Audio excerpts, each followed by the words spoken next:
Alrighty then, gamers. Good afternoon / evening. How's everybody doing today? You are now watching Bounty Hunters FT7, and if it's your first time here, we are a weekly show match event for players of all skill levels, region free to participate, of course. And the name of the game tonight is, as per usual, a Guilty Gear Strive. I'm your usual host, Kyuke, and I'll be talking you through the action tonight in our 7 matches. Alright, thank you, boys, for cooperating. 7 matches, 2 newcomers tonight. Yasers in the first matchup slot piloting Kai, and YaBoiSpades later in the 5th one bringing that wild Anji. The very same matchup slot is going to be pretty, I'm going to say probably one of the wildest shootouts, probably the wildest, most aggressive match of the evening, as it's 2 very fast and aggressive players, both Maria and YaBoiSpades. Of course, you know, unless you follow the Finnish fighting game scenes, Spades is a little more unknown name for the foreign viewer, but you're in for a good stuff. I can promise that one. Overall, the first half of the show is gonna be lots of footsies and standard characters. We've got 2 Kais, 2 Bikens, a Chip, May, nothing very special there. And then a single Bridget. I think the Bridget probably the weirdest out of the 8 characters represented there. So basically, on and off the court, straight fundamentals, no funny business. To start out, just how we like it. But then for the last 3 matches, it gets a little funny when we're entering matchups with big differences between the characters. Nago versus Anji is, of course, if you will, gorilla and gambling in Las Vegas. You know, because Anji has to offset Nago's massive range advantage by taking, you know, sort of go big or go home kind of bets throughout the set. In the 6th slot, we've got 2 characters at the very opposite ends of spectrums. We got KS on Gold Lewis, heavy and immobile, big damage, poor options for neutral, relies mostly on neutral skips to get in, whereas Whammel piloting Bridget. Bridget, a tiny pixie with good neutral, amazing buttons, good flow, but poor damage. Bridget really wants to maintain Gold Lewis at either long distance or alternatively in the block stun. Hopefully keeping the big man mixed and blocking at all times. And of course, the final countdown of the evening, we've got more zoning and set play in the form of Decoy's Jacko clashing against what's a good analogy here? Banging and brawling from Zippy's Sin. A bit like the previous matchup, although Sin is quite a bit more mobile than Gold Lewis. But at the same time, Jacko is also perhaps much better than Bridget at controlling neutral with her minions. But perhaps let us at this point circle back to the spectacle at hand, the first matchup of the evening, which is gonna be Yaser versus Sifu. Yaser and Sifu. Yaser, of course, as we mentioned on his debut match on Bounty Hunters tonight, and it's been a while since we've seen Sifu as well, but still rocking that good old Biken. Sifu also remains, as far as I can remember, basically undefeated since their very first Bounty Hunters match, so we're technically talking about a 6-win hot streak here for Sifu. Let's see if our new challenger Yaser can rock Sifu's world sufficiently. Give me a hot moment. I'll ping the players. Signal it's go time. Yasers was in the Discord as well.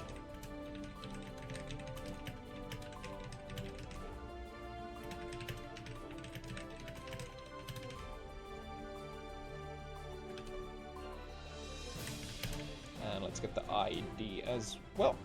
All right, and then we simply wait for the good stuff to begin.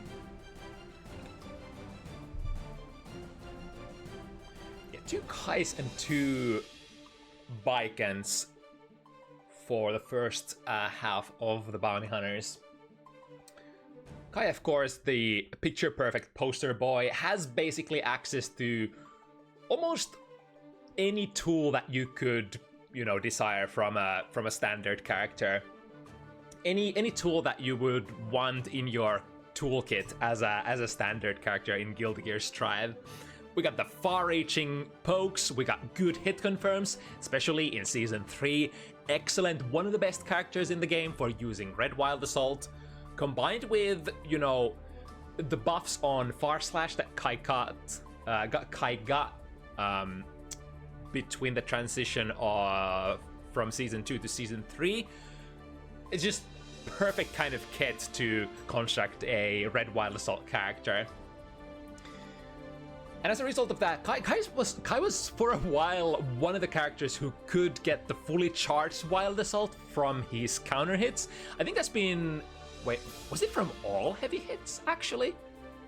I forgot how they changed it, but it was slightly tuned down because Kai was getting like half of the opponent's health bar quite easily from the other side of the screen at the start of the Season 3. Now, it's a bit more like how you used to seeing Kai. The massive damage comes from mostly in the corner from heavy starters, but it's still a very good mix of good pokes, good range, good convertibility, and good damage.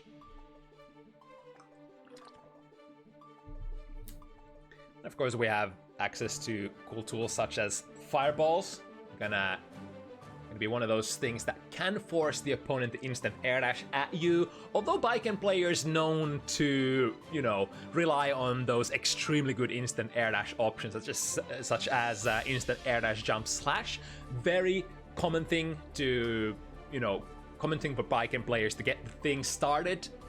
But Kai sports fairly decent repertoire of anti-airs. Of course, we have the Elbow of the King, the most classic 6B that works in all situations, but also I got, you know, a couple of anti-airs with slightly different angles, such as 2 Heavy. I think that 2 Heavy is not gonna play the biggest part in this particular matchup, if I understand the matchup correctly. You know, Biken generally doesn't approach from a very high angle, but, you know, it's a lot of player expression available. Nice whiff punish there. The delayed 2S actually catching Yasers' far slash.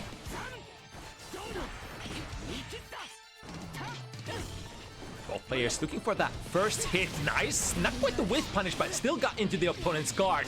Here we go with the heavy buttons. This is gonna be what you're gonna be seeing from Kai's most of the time. Box the opponent in the corner. Go for those 6 heavies. Go for those 5 heavies. If it rings as a counter hit, oh boy, the opponent is just gonna simply get deleted. As he realizes that that would have gone into a wall break. So chooses the burst here. Both players using their burst. There's the jump slash.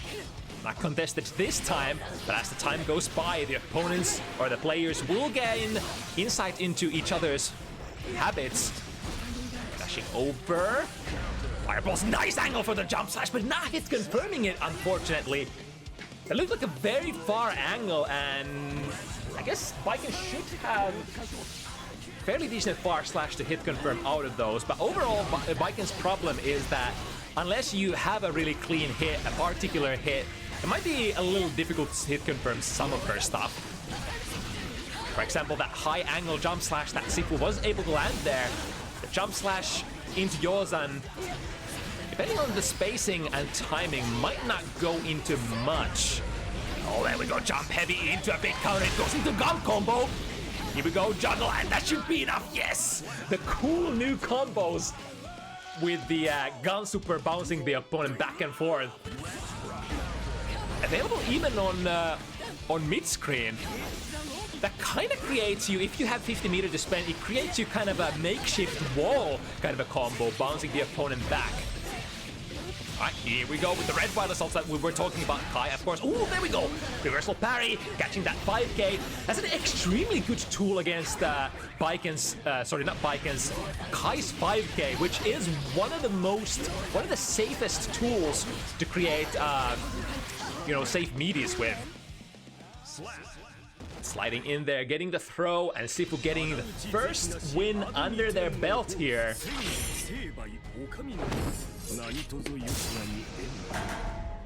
I forgot exactly how fast Kai's 5K is on recovery, but it's something ridiculously small amount of frames, which technically means that I think he can save me the 9-framers. Is that true? If he times it perfectly. I know he can at least, you know, save me the most supers in the game. But I believe 9-framers as well if your timing is tight. Right through the wall we go. Yasers almost back to full burst here. If they want to still go for that, of course, the lower health you go, the more dangerous it is. Goes for the burst still. Believes in the victory, believes in the resources especially. However, the situation that you often put yourself in when you burst that low at health, one hit and it's over and you don't get to use any of those resources. Nice block here, but sifu recognizes and jumps out. Oh, the knee actually missed there, causing sifu to miss their reversal parry as well. Perhaps a conscious choice there, especially if your opponent tends to kind of react to what you're doing. Back throw though, and those throws are extremely powerful for Baiken. Because you get to that unique situation of attaching the tether as well as getting Baiken's, you know, front, back, high-low, multiple direction kind of mix-ups. Oh, nice full slash. We were talking about the anti-airs. I think Kai is not one of the characters who has the highest reaching close slash, but it is still decent. Decent in the sense that close slashes are pretty good anti-airs in Strive overall. Tried to go for an air-to-air there, Yasers. However, Sifu's button was already active and getting beaten from the air-to-air situation. Of course, Baiken, one of the best, if let's just say one of the best at air-to-air characters in the game, especially in the sense that she, you know, her air-to-air conversions are probably better than her ground conversions, funny enough. At least they have more consistency to them. Right, got that quick 1-2, and from the same distance, Kabari disjoints against Kai's DP. Still pick up the combo. Are we gonna get the wall break? Now, White slides in there for the perfect meaty. Yasers not blocking, but now a lot of resources to play with here. Good tech on the throw. Chooses to play this once again, but the gun is gonna punish. That was actually a trade, but a trade that Sifu was happily gonna be able to take. Damn, that jump heavy is so active from Baiken. Attempting to run under that fireball, not quite getting it, but the idea is definitely right. You want to be dashing forward aggressively if you see that fireball, especially if it's the heavy air fireball, which has a slightly more wide angle and is much easier to run under. A soft knockdown. Once again, Yasers has more resources to spend, but for how long for Sifu is still in positive bonus. There we go, spending the YRC for plus frames. Don't quite get the combo out of the 2K. And now Yasers with a big opportunity. Very respectful burst for Sifu. Would have probably taken a kill there with Kai's corner damage. These matches are going super fast, but this time Yasers getting ever so closer to finishing a round. However, Sifu staying strong. The strong performance that we usually tend to see from Sifu on Bounty Hunters. That's why they are on that 6-win streak currently. Nemi able to defend the ground fast enough again. There we go, this time the dash in far slash gets things started. Good trade there. For Yasers, that is. Nice heavy Kabari, calls out the heavy fireball, starts up a little bit faster. Catching the S Kabari, plus frames, and the tether! Ah, missed the 6 heavy there and getting punished. For Sifu's troubles. That's exactly the stuff that Yasers wants to be doing now. Hard knockdown, but still has to contend with the parry. Nice! Shimmies backwards. RC from the throw. Yep. Baiken is a very unique character in the sense that any kind of safe jump and or meaty, Baiken's in, you know, especially relevant for a character like Kai who can go for safe meaties. Those meaty attacks are simply gonna be called out by by Hiragi, the parry reversal the reversal one frame parry from Baiken. Escobar, oh my god, the deflection actually putting, is this a combo? It actually does combo and almost able to pick it up as well. Getting a hit here would be big for Yasers. The flip kick doesn't quite hit. Sifu doesn't want to deal any of that. Is he gonna go through? Yes, the faster startup of the super reversal, reacting to the heavy fireball startup. Sifu has the counter attack. A big counter hit in the air. This is the Baiken stuff. This is the Baiken life. More than 1/3 of your life gone from that air-to-air exchange. And now another Escabari. The tether never dies, but gets ready to jump out of there. And now that tether might actually be working for Yasers' favor if they've checked unique combos in the training mode. Although many of us really haven't. I guess the Escapade once again, lots of plus frames, goes for a throw, wants to be extremely safe, air dash outside of Yasers' DP range. But there was no reaction. Reeling back with a too heavy for a quick low. And we're going for a 4th game in a row.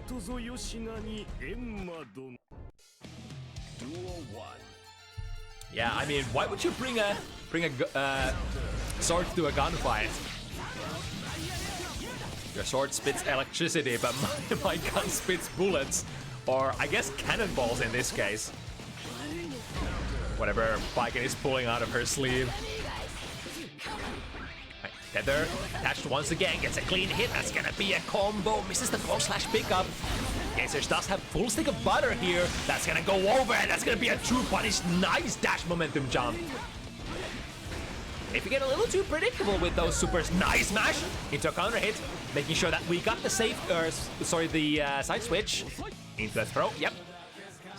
Probably a reversal parry counter strategy, making rather against Baiken, those throws are definitely a little more valuable in terms of evaluating your the frequency you should be going for strike throws, especially if the opponent has shown that they have the tendency of trying to retaliate from that wake-up situations with those parries. Nope, clean combo. YRC once again, the choice for Sifu.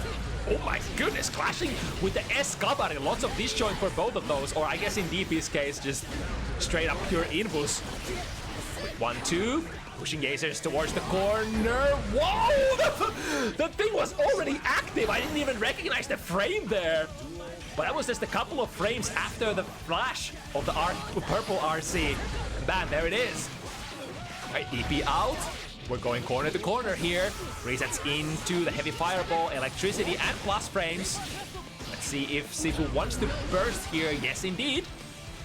I mean, definitely should, because this is a game point for both players. And Yasers, instead of going for the air throw, I like that, going for the big money instead. Now throw, Yasers still has quite a lot of life to play with, but those counter hits straight into 2D counter. That's gonna eat a lot of health. Another one.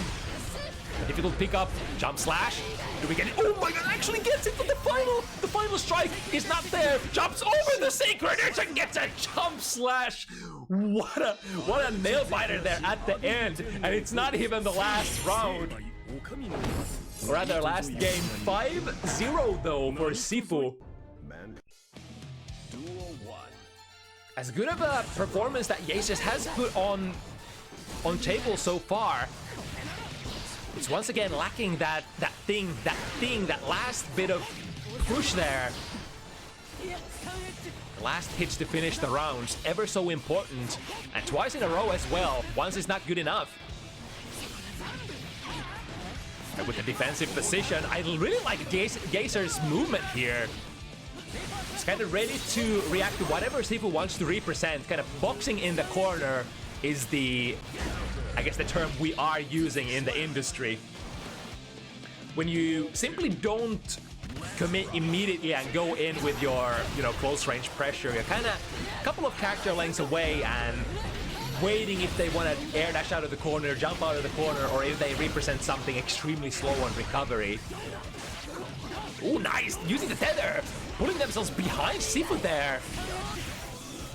Tap on the fireball, nice air dash very late, blocks the Yozan, and flip kicks over the 2S. This is gonna be decent damage here. Chooses to reset it into a heavy fireball instead. There was a bluff though. I wonder if that was a conscious bluff or just a blunder. Guess we never know. Gun. But the air gun is not gonna be plus. The ground gun, yes. However, the air gun, for obvious reasons, I suppose, because it's such a potent counter, what should we call it? Counter anti-air. It would be kind of nutty if it was also plus on block. So Yaser taking advantage of that situation and securing the first game for themselves. Oh, nice snipe there. The jump D definitely that sifu was using there. Not the easiest button to challenge because it has such a mad reach and lots of disjoint. The angle was perfect for Yasers. Now, falls to the other side, perhaps getting punished there on the landing. And now we're mixing which side goes into a low instead. It's been one of the favorite tools sifu has been playing. Has been scoring counter hits as well. That shouldn't break the wall. Oh, never mind. Like I said, that will always break the wall. Damn, perfect spacing for sifu. I guess that's why sifu is the Baiken player, knows when to do it. Nice. Using the direct late, move forward, build some meter. Why should you not? When you can get an extra special move with during situations where the opponent can't really retaliate, you might as well for that extra little tension pulse as well as tension build. Side switch here. sifu is gonna take the burst and try to finish Yaser here. Unable to react to the heavy fireball, unfortunately, and the RC through the wall. Is that gonna? Yes, it will! The big corner damage of Kai's speaking once again. And I think Kai is one of those characters who don't necessarily, like, when you're taking the opponent into the corner, you don't necessarily deal like a mad amount of wall damage on the way there, so you do often get to actually do like most of your corner damage for scoring those hits, as far as, like, at least that's my gut feeling. Maybe I'm wrong. In which case you can call me out on it. Here come the corner combos of sifu though. Quite had the meter to finish it, but no worries.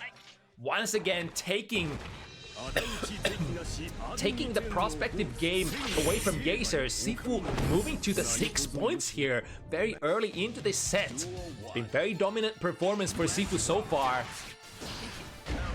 Really a player that's, you know, all about when you make the plays, make them count, never drop combos, concentrate on all of your hits, such as...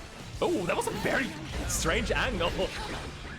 As soon as I say it, skips to the other side, but now this time, skipping to the other side might have actually been beneficial for sifu. Getting side swept as well, and the wall stick, yeah. Now 50 meter, 50 tension, available for your Yasers. Big too heavy, how about perhaps even way too big? That sent sifu flying so high up into the skies that Yasers actually missed that food arc pick up there. Nice forward jump. That Takabari has, or that Takabari is kind of a fireball function in the way that if you jump over it, it has a lot of recovery and, you know, air dashes and forward jumps, very prone to punishing it. He's finding a good hit here, standing low. The deed is not quite yet done, especially since Yasers is standing on a 1-game deficit. Has to spend, or spends the last bit of Wild Assault here. So going into this ever important survival round without any stocks of burst. Already pressured by sifu, generating the plus frames. We go from the angle, falls in front of sifu to the other side. The Tatami completely misses. Prompting sifu to go for that gold burst, or rather the blue burst. Tries to flash it. Yeah, even if after missing the close slash, gets it. 6 heavy counter. That's gonna be big. Unless I spoke too soon. Yasers stopped the combo, but we still have the position. There we go. That's a big bounce. And the super electrify. RTL wouldn't have killed there. So this super is more value, putting on the electricity. And Yaser stays alive in this set. 2 points to sifu's overwhelming 6, but we're not done yet. Oops, wrong point. There we go. 2-6 is the score, and Yaser definitely showing signs of life here. Mankind. Duel 1. Let's rock. Here we go now, interception, very late jump slash, and again. skip to the other side. Very common maneuver there. Super jump out of the corner, instant air dash forward, instant air dash over them, and then use the Yozan. Predicting a burst here for Sifu. But Sifu, probably after seeing the burst bait, not willing to fire it just yet. And it would be kind of heroic in a way to fire the burst here. So Sifu just taking it to the next round, which is the safer play. Even if you go down one round, it's still safer to save that ever so important resource. Because it is no longer in Season 3 used for just bursts. A lot of your offensive potential is locked behind those wild assaults. He's able to weather the storm here, finds the frame duck with a stun dipper. Well, I wonder if that tether actually changed the mechanics of that combo, or the juggle of that combo, and made Yaser whiff the red wild assault. Here we go once again into the low, this time from the front. It's the wall stick. Now Yasers, hard decision here. Are we gonna use any of this burst as a... Well, don't have to think about it, because the gun is gonna call out the heavy fireball once again. And the first set, or rather, not the first set point, but another opportunity for Sifu. Potentially end this set right here. Gets a really nice read on the throw. Jump heavy fire, or jump heavy counter hit. 1/3 of Yaser's life. But answering back. Very slow walk forward into 6-8 plus frames. We got the wall stick, get the electricity once again. And same situation as last time. Sifu has all the resources in the world. Oh, it's a pressing nothing. But Yasers also ended up whipping their throw. There's so many resources here. Whiffs the 6P on the too heavy. Do we get the anti-air? No, we don't have it. The mash. Sifu gets their burst back. Synchron edge whiffs and into the trade. Sifu didn't have the angle to punish Yasers out of that super, and then the bravery to press the button. We're not gonna get anywhere if we just take this pressure, says Yaser. And moving forward. Wow, that was a jump slash to rule them all. I thought Biken was the air-to-air character, but you know, the King does have that air-to-air range in his normals as well, especially from like backwards moving momentum. Jump heavy, as well as jump slash, very horizontal. And through the wall we go. Wow, Yasers, like 2-3 games ago, feels like they were able to actually figure something out. It's been able to contest these situations from Sifu fairly well. Now DP, unfortunately, will whiff to the Escapari, which is completely disjointed. We use within 50 meters to get the wall break. We'll take Sifu into a positive bonus. Don't get to utilize it right away. But after landing a couple of hits, doesn't even matter if it's on block or not. Those meter resources will start flowing in when you are empowered with that positive state. Oh, that was a very interesting dash in. Sifu not reacting at all and then getting caught by the 2S. 5P, 2P, 2P, no finisher there. One slides under the fireball, very nice there from Sifu. However, missing their setup, getting back thrown for their troubles. Has to use the burst here, get out of the corner. Both players with 50 meter ready to go. Oh, missing the heavy fire, or rather heavy DP there. Might have been actually a heavy fireball attempt, just a misinput in there. Yasers has been using that quite a bit. Again, the back throw. Don't make a mistake here. Your bounty hunter's life will depend on it. Electrify the opponent, plus frames as well. That's so many plus frames. The FD though. Oh, tried to push Yaser away. That was a good idea. Push them away, then jump out by Yaser once again, ready to box the opponent in. Immaculate reaction times, going air to air immediately, as they see Sifu taking the air. And I'm starting to believe, at this point, it could be literally anybody's game. Who would have put money on Yaser a couple of games ago? I bet not a whole lot of you, huh? Nice wave punish there, bar slash. Showing that button of the king. Definitely one buttons of Season 3. And here we go, take this mix up. Basically a high-low. No other option but to burst or just guess. Too heavy, definitely working in Yaser's favor here, even though it ended up trading. It was a big knockdown. Now working with the corner, the 6K a little too close. There's a gap in between, and sifu ends up throwing. Will be countering, that should be it. Yes, indeed, make sure that that combo is not gonna be dropped by spending 50 Wild Assault or 50 burst there in the form of Red Wild Assault. Oh my god, 2P actually ended up whiffing. Here we go, lots of plus frames. Consumes the electricity state. Oh, what a shimmy there! Not even backwalking, just stutter step forward. It's been a while since I've seen a shimmy like that, but it totally got sifu there. Big damage. Look at that! The elbow of the king. He is him, the legendary 6P of the kings, catching sifu from basically half screen away. Here comes sifu with the flow, the momentum again, the escapade, preventing DP from doing anywhere, but doesn't actually get the punish there. Electricity has been applied, close slash anti-air. Yasers rounds successfully to the other side, but the close slash from sifu is slightly faster. Yasers, however, can't afford to lose this, because we are once again in a set point position. It was the buffer, the one buffer that we are allowed to take for Yasers, but now we need to show the heart and the spirit of the fighting game players once again. Live or die. Make your choice. Then there is attached. Sifu bursts immediately. Keep them in the corner. And now we get the mix. Perhaps even break the wall. Yeah, making sure that that wall is gonna be broken. The downside is, because Sifu used the burst here, not gonna get a hard knockdown. So initially, Yaser, oh, nice air-to-air counter hit. Making sure it's... KRC, are we still gonna get it? The reversal should work out. I think I saw close slash. 1, 2, 3, lots of damage and a knockdown. What's the mix-up gonna be? We are at far range, so can't go for close slash. Next hit is gonna be big. No cancel out of the red minus out and the throw! It would have worked out! Yaser, it would have worked out!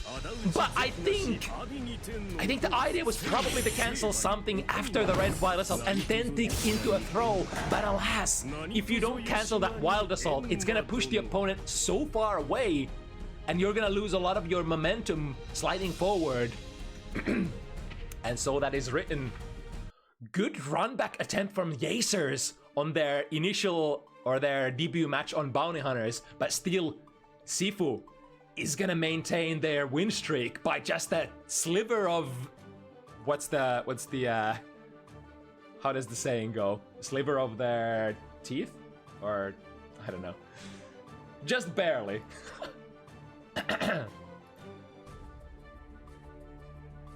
Alright, next up. We got Nemi and LagBoy. The unifying factor here for, or between these players is that this is the third match for both on Bounty Hunters, and both are technically still looking for their Bounty Hunters' first W.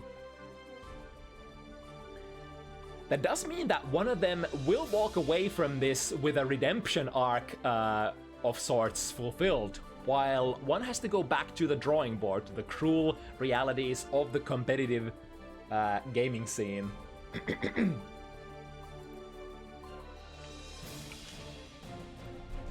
I gotta be careful here. The first match was kind of fire, not gonna lie, so it would be kind of unfortunate. Even embarrassing if QK was to lose the voice here. I believe, do we have the competitors in the lobby already? We indeed do.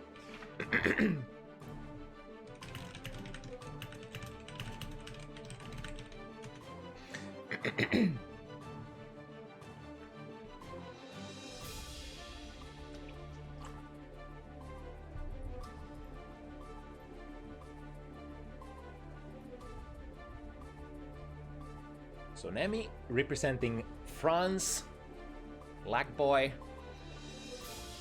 rocking the Spanish colors, except on the flag. What is this flag again? I should remember because I've seen it many a times before. Yeah, Venezuelan flag. That's it. If there's one thing I've walked away with after hosting bounty hunters for so long is that I've learned quite a bit of, you know, European and Middle East geography in terms of, you know, what flags represent what countries. Except Venezuela, it looks like. All right. Another Baiken. We've got another standard character to go with it, Giovanna. They say the queen of whiff punishing game. Giovanna really sports the ability to move around the screen much faster than many other characters. Quick backdash and even faster step dash, which she can kind of control depending on how fast she cancels it either into blocking or into buttons. In fact, one of her trademark features is transferring that step dash momentum into her normals, making moves like, you know, step dash 5B, step dash 5K, extremely long-reaching pokes for their, you know, initial startup. Alright, let's see how it goes. Straight into the spiral arrow plus frames, and then the up dog, which it will usually mark the end of Giovanna's pressure, as it is quite minus. And a powered spiral arrow out of the sky. And Giovanna, despite being very standard strike throw character, it does have that feature that Mr. Bad Guy rocks with as well. Fairly high damage combos. I mean, not really like the generally is gonna require you know, a counter hit starter or a better starter, or to have, you know, a little bit of that meter in the tank so that she gets into her special mode, which is activated either by having 50% meter or 100% meter, and increases her both defensive modifier and offensive modifier. Ooh, but I think this was a combo drop, right? So Nemi with the close slash punish. Yes, indeed, misses it though. And this could be enough. Not quite. Taking Baiken into the corner though. Barely whipping with the up dog. Follow up of the car body into one side, but Nemi is ready to represent that 5K there.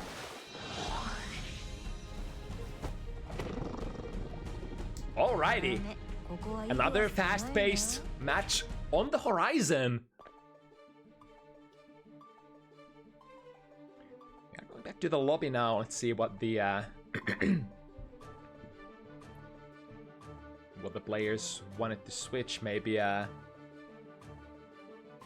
stage, maybe a song. Those are, of course, very important features, especially if your opponent chooses Birthday Train, or if you want to counterpick the song with your own Birthday Train. Or rather, if you want to pick the counterpick the opponent's song by choosing Birthday Train, is what I wanted to say. Alright, Nemi with a 1-game lead. Back into it we go. New stage in the background. LagBoy scoring the first hit, immediate burst from Nemi. Bursting very early into the round in Guilty Gear's Tribe does give you the ability to start building towards that burst as fast as possible and potentially getting more bursts out. The downside is that, you know, the thing that we keep talking about, the Wild Assault, is a very strong mechanic. And especially Red Wild Assault users, it's gonna be a big loss if you don't have access to at least 50 burst when you finally get your pressure going. Especially if you don't have 50 meter to spend on that pressure. However, reversal super here. LagBoy still has that tether attached, pulling Nemi ever so closer and goes for that reversal parry. Like we said, the meaties are extremely dangerous against this one-handed samurai. The damage is comparable to Soul's Wild Throw, so it's definitely no small amount. Oh, missed the hit confirm maybe here once again. So let's see the combo again from Nemi. Close slash. Do we get it this time? Yes, indeed, this time hits it. Drops LagBoy in front of them, going for a reset. This should hit true, and LagBoy can't do anything about it either. I think the Escobar, if you are looking for it, I think you might actually be able to react to the startup, especially from that further range. If you have a DP or a far-reaching reversal super. But the Kabari combo will finish it for LagBoy, taking it 1 point each. I guess that's one of the reasons why they usually, as we saw in the previous matchup, tend to space the S-Kabari midi so that DPs won't be able to reach you. However, Giovanna is one of those characters who has a very forward-moving reversal invulnerable super, which is technically the bane of that S-Kabari midi. Right, both players spending their burst. Also building 50 meter, ready to be spent. Reversal parry is the name of the game once again for LagBoy. Cancels it, in fact. Not getting a side switch here, but a decent amount of damage. Here we go, air super into plus frames. Very hard to challenge. Other side, was able to block in time. Here we go, reversal parry. However, that empowered flip kick so delayed of an option. And again, this super did actually clash there with S-Kabari. But I think neither player was ready to clash cancel it. So for Baiken, you would of course be holding FD probably, because there's really nothing that could happen there. If you score that hit, you're probably... Wait, are you gonna follow it up with anything? The S-Kabari doesn't really have any reasonable things to input, so technically there is nothing to do but to option select for the potential clash, if I'm not mistaken. Nevertheless, Nemi takes another round here. Or rather game.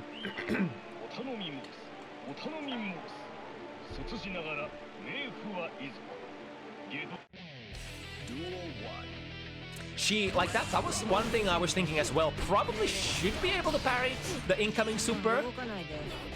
But the thing is, once you clash, then Giovanna can cancel her super as well. So it's another kind of an RPS situation. Lots of trades here. Finally, Nemi able to air dash out the corner and frame traps into the super. What a gamer! A concept as old as time. You make yourself minus on block. Opponent thinks your pressure is over. You go into the DP. But even a ballsier version of that is definitely go into the reversal super. Spend the cheat or spend the butter. Or cash, or DAO, or whatever. Spend it, send it, and definitely send a message to your opponent. I am ready to press buttons on my own minus frames. You know, as Sun Tzu once said, I think everybody knows the line already.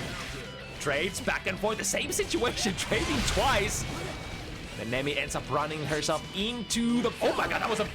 Oh, but that was a reaction! I thought Nemi was closing in for a throw, but it ends up being LagBoy who throws there.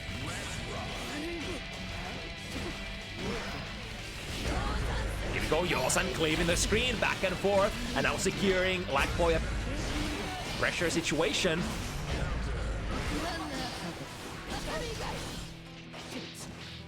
Anti-air of choice ends up being 5B, which does not reach very high for Baiken, if I'm not mistaken. That's not actually good. I was entertaining the idea that might have actually whiffed, landing straight on in front of LagBoy there. Block on the overhead, but tries to reach for the throw, getting counter hit for their troubles. And LagBoy evening it out, 2-2. We're moving neck to neck here.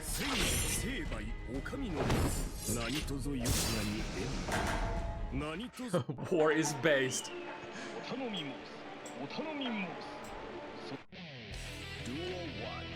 Was Sun Tzu actually more war-oriented or pacifism-oriented? I actually don't know.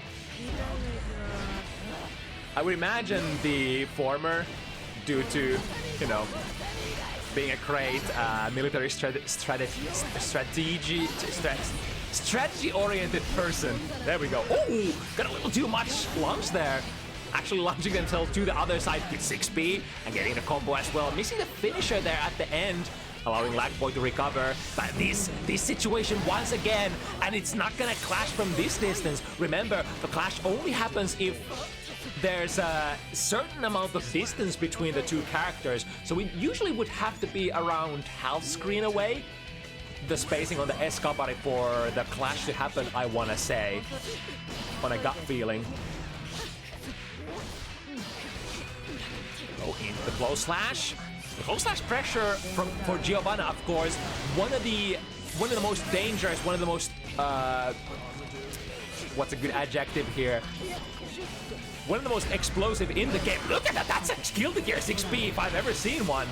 But yeah, the close slash for Giovanna is not +1 but +3. It shares that feature with the other premium striker, Mr. Bad Guy, in this game. Meaning that you have so much more frame advantage to do all sorts of shenanigans that many other characters perhaps wouldn't be able to do. A couple of extra frames to perhaps walk forward, walk backwards, kind of see what they're doing, fix your distance, use slightly slower buttons, that sort of jazz. Oh, the 2S actually caught the DP from Gio there, which is technically an empowered 6P if you want to think about it like that. Alright, switching sides, quick tap dust. No conversion, of course, because no meter spent. Oh, I think LagBoy hit the button here, but the clash again, but no clash cancel. So LagBoy is gonna take this punish into a throw. From what side? Goes for the throw a little too early. I'm actually surprised that the Yosen whiffed there, probably just going too early. OTG, 6 heavy, maximum amount of damage there. Finish after the throw. With presence of mind, might as well finish the round without going into the Oki if you can. With step dash to S for a low. Stagger pressure here. Again! And LagBoy swung into it! The frame trap of the ages from Nemi, second time around. If that doesn't, trigger some sort of whatchamacallit, some sort of adjustment for LagBoy, then I don't know what does. If you don't get conditioned by double frame trap super, then you are basically a terrorist. Or wait a second, no, the other way around. You're the government of US because they don't negotiate with terrorists, right? Shitty analogy.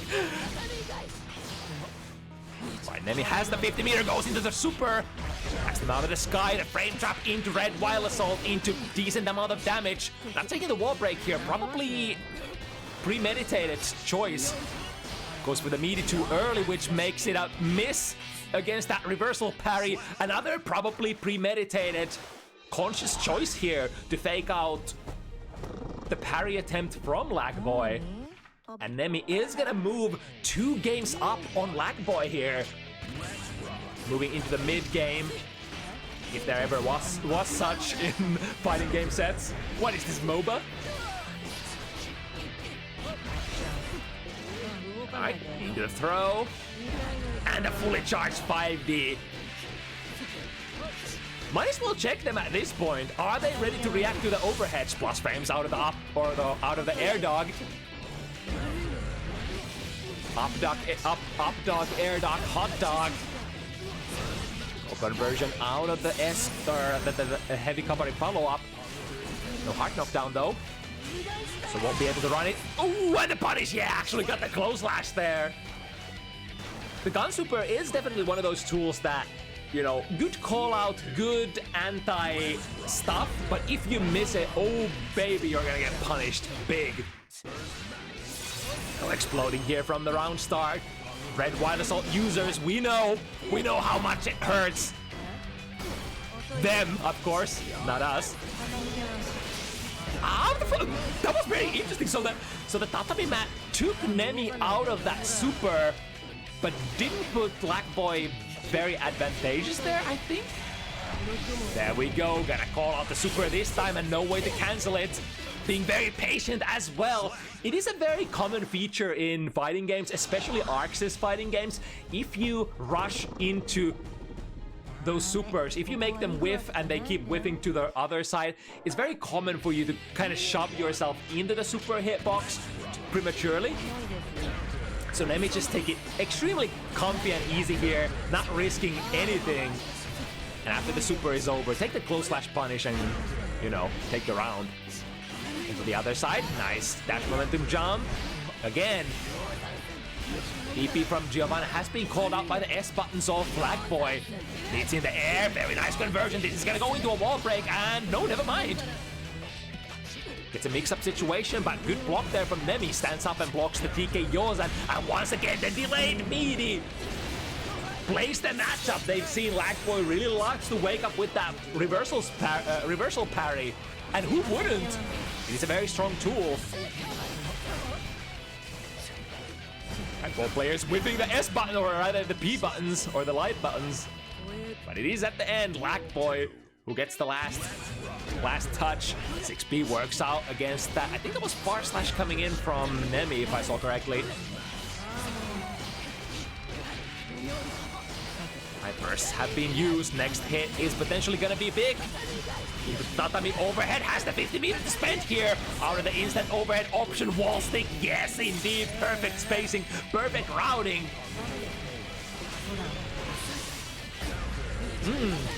I think that was a very peculiar situation. I wonder if LagBoy would have been okay there, even without the RC. But nevertheless, might as well burn it, especially when the opponent is just about ready to get knocked out. LagBoy closing in. 2-game buffer still. So can't really rest easily. As air-to-air jump slash counter hit. The trademark of all Viking players. The good old. Yeah, even ends up trading there. Spiral arrow from Nemi. Not quite spaced properly, so ends up. Ooh, hello! Skipping to the other side. Under that DP. Nice throw. Put them in there. Escabari meaty. Kind of dangerous when the opponent does have the 50 meter, but I mean, they're not gonna reversal super every single time, right? Skip to the other side. Once again. It doesn't lead into the biggest damage combos, really, but it is kind of hard to deal with if the opponent is not paying attention. It's kind of the same kind of a tool as, or can be used the same way as Chip's Alpha Blades. Very tricky to block that cross-up, but when blocked, it definitely is not advantageous for you. And you generally don't go into big combos out of them. Right, Nemi breaking the wall, taking the plus frames out of the super once again. I wonder if you can reversal parry post flash against that air super. Did LagBoy hit a button here? Yes, they did, and it's gonna cleave all of their hit points as well. Duel 3. Let's rock. Right, good spacing. But again, the problem for Baiken, even with the counter hit, just not able to reliably confirm those S buttons. Baiken is one of those characters who have very decent buttons, very nice buttons in fact for playing footsies, but the convertibility, you always have to take it into account. Now again, the delayed meaty calls out the reversal parry here. Nemi is on the roll, this time waiting for the reversal parry again, but LagBoy didn't go for it. LagBoy this time pressing a button, and here comes the mix-up to the other side. And again, no, never mind, we don't need to go again. We just slam that sword 6 heavy onto the ground, closing creeping ever so closer to Nemi's 5 points. Shaping out slowly to be a nail biter, tried to go for a 5B there, probably a 6B, but if the opponent Giovanna has already passed over you into the onto the other side, 6B will be read as a 5B, and that's probably not what Viking players want. Yeah, there we go. And since Nemi didn't have 100 meters to spend there was no RC option, so that was basically a guaranteed reversal parry. Tries to go for it again, but the flip kick, once again, extremely delayed option. And the reversal parry from Baiken does not have the most amount of active frames either, so you gotta be kind of precise with it. Duel 2. Let's rock. Oh, that was so dirty. First the jump in from the front side and then the flip kick to the other side. R slash from Baiken catching the backdash but not converting comfortably, unfortunately. Reversal should work out. 2D is still active, which means we're gonna go Tenchi Jin. Finds the counter hit this time. Yeah, from counter hit and especially from that range, we can definitely make the combos work, even for Baiken. And the back jump slash trying to go for a throw. And the read is there from Nemi. However, look at that once again, ready to go into that reversal parry. And that was extremely tragic there, because Nemi did spend 50 meter for trying to skip into that plus frame Oki situation. Or not plus frame, but advantageous nonetheless. Ooh, that was Yosen from very high up. That was surely a punish at that range. Or that height, rather. Spending the 50 to attach the Kabari. And when the Kabari tether is already attached and you get a throw, you can now dispatch, get a combo afterwards, which is kind of a cool feature. And a very defensive movement. Back jump tatami. Build a wall between you and the opponent, and if they intercept, if they try to come any closer, they're gonna walk into it, and LagBoy has done it from, I think, 3-game deficit. We are going to 5 points even situation, unless I completely miscounted the score here. Yeah, I think it's just Nemi getting some water. Judging by the convo on the Discord side. It's probably a strong move. Taking a small breather. LagBoy is probably, is literally on fire here. 3 straight wins. I think this is the perfect competitive move here from Nemi. Ice the opponent. Don't let them ride their success. Make them reset their brain. Reset your own brain. And then go from there. We are going into the championship rounds next after all. 2 wins for one party and it's over.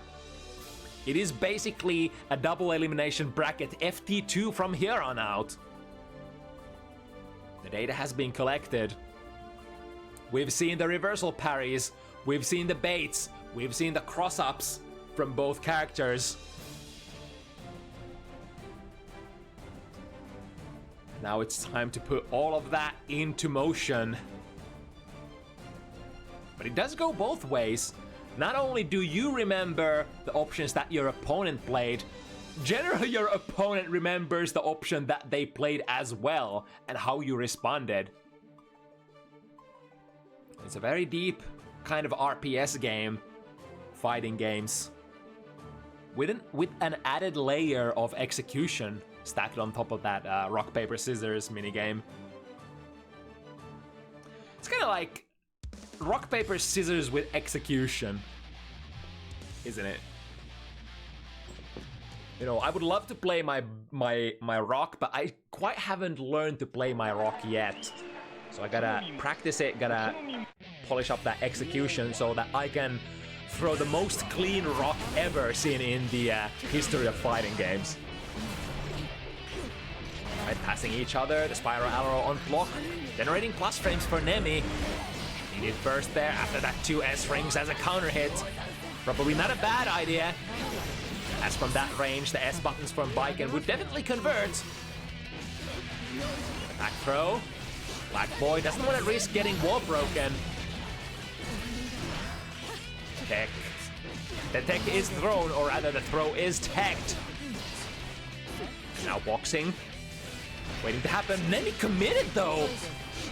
That is the one thing that if you sort of assume that defensive position where you're standing a couple of character lengths away from your opponent and then dash forward coming into the next move, if they were instant air dashing, jumping out of the corner at that moment, they're basically out. So that's kind of the risk that you take when you engage in those situations when you have the opponent back against the corner. But I mean, Matt ends up working as an anti-air there for LagBoy. Ooh, intercepting the landing frames with spiral arrow. That's definitely one way to deal with it. Once again, skipping a hop into the pressure. Finds a wall with 2S, multi-hitting, ease the hit confirm. And no response there, post-flash. And spending the 50 meter to reset the pressure and take the game. Like I want to say there was not a whole lot of stuff considering the amount of resources that Nemi had there. had, I think even after spending that Wild Assault, had another 50 burst ready to go, as well as 50 meter. So that pressure would have gone on for so long. And LagBoy was basically out of resources at that point. Right, Spiral Arrow, big anti-air, putting LagBoy into the corner. We're seeing much more fluid movement here from Nemi. Finally gets the DP out and works as an anti-air. Go, Wild Assault. There's an opportunity to get the hard knockdown here. Spends the money. But of course, but now Safe Jump is not available technically against Baiken, so goes into the meaty, close range meaty situation instead. If you were safe jumping, then I want to say your options are a little more limited, because then your options are basically strike or don't strike. Whereas you can play a variety of different options and spacings by approaching on the ground instead.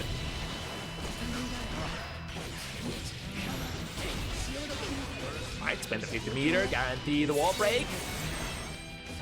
A massive life advantage here for LagBoy. And Nemi does have... Oh, nice! Blocks the overhead, or rather the cross-up. Oh my god, they actually cleaved there with the Yozan! The air super of Giovanna's is not, you know, unbeatable after all. Here we go. LagBoy in a little bit of a trouble. This is set point for Nemi, and potentially last mix-up sees the whiff 5D, but that does not give that does not give a counter hit. And there it is, the trade. Oh, actually, no, not in Nemi's favor. I was just about to call it, but it is LagBoy who comes out of that trade victorious. I spoke too soon. We're still in it to win it if you're a LagBoy or a Baiken fan. But here we go, trying it again. That worked earlier this set, I think. Going for it again. No choice but to burst there. That would have been so much damage, and it's not a hard knockdown, but it is like somewhere between a soft and a hard knockdown you get from that fully charged 5D. The first hit into a throw, sees the Yosan connect very high up in the air, meaning that's probably gonna be minus frames. Gets the throw, burst into the corner, the 2S catches. No reversal parries here, but the wall gives up a little too soon for Nemi's taste. Meets the gun and gets OTG'd. LagBoy is able to make it 6 points both. And here we go, the last game of the set inbound here.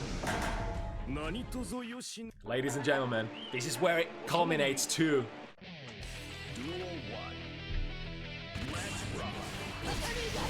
Back jump tatami once again working as an anti-air. It is an evergreen shield. I mean, in Stride, Baiken players have been playing a little bit more of the look at that 6P from the other side once again. The Spirala with the Empower especially is so delayed.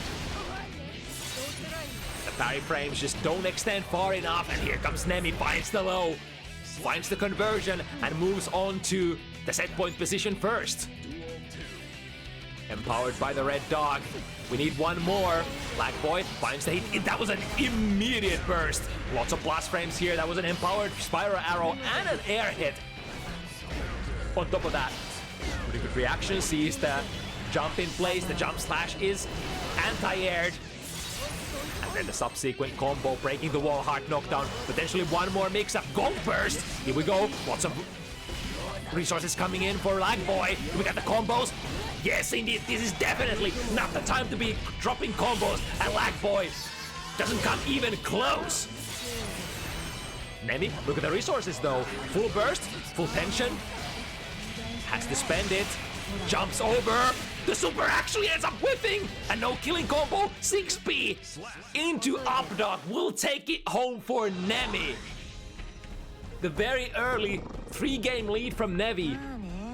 And then LagBoy coming back at the very end, but not quite enough to make it to the finish line. Such a nail biter though.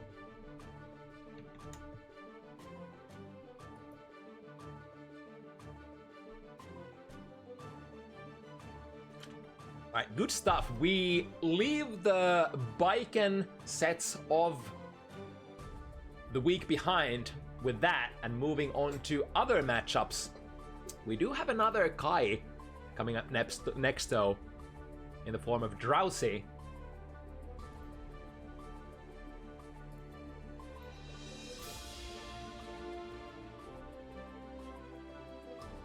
So their third Bounty Hunters match for Drowsy. And they are clean 2-0 currently, if memory serves. Luca riding the waves of their debut match a couple of weeks ago. So even though the sample size is technically small, this will be the kind of reverse story of the previous pair. One of these gamers will have their win streak broken here today.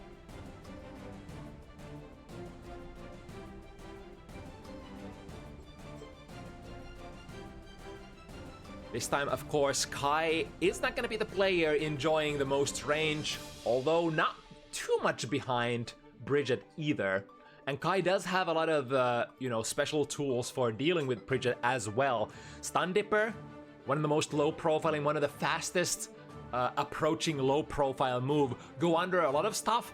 And Bridget, as we know, has a lot of really high-profile pokes. Fire Slashes, 5 heavies, and their follow-ups, yo-yo sets, a lot of stuff that just can be, can be low-profiled.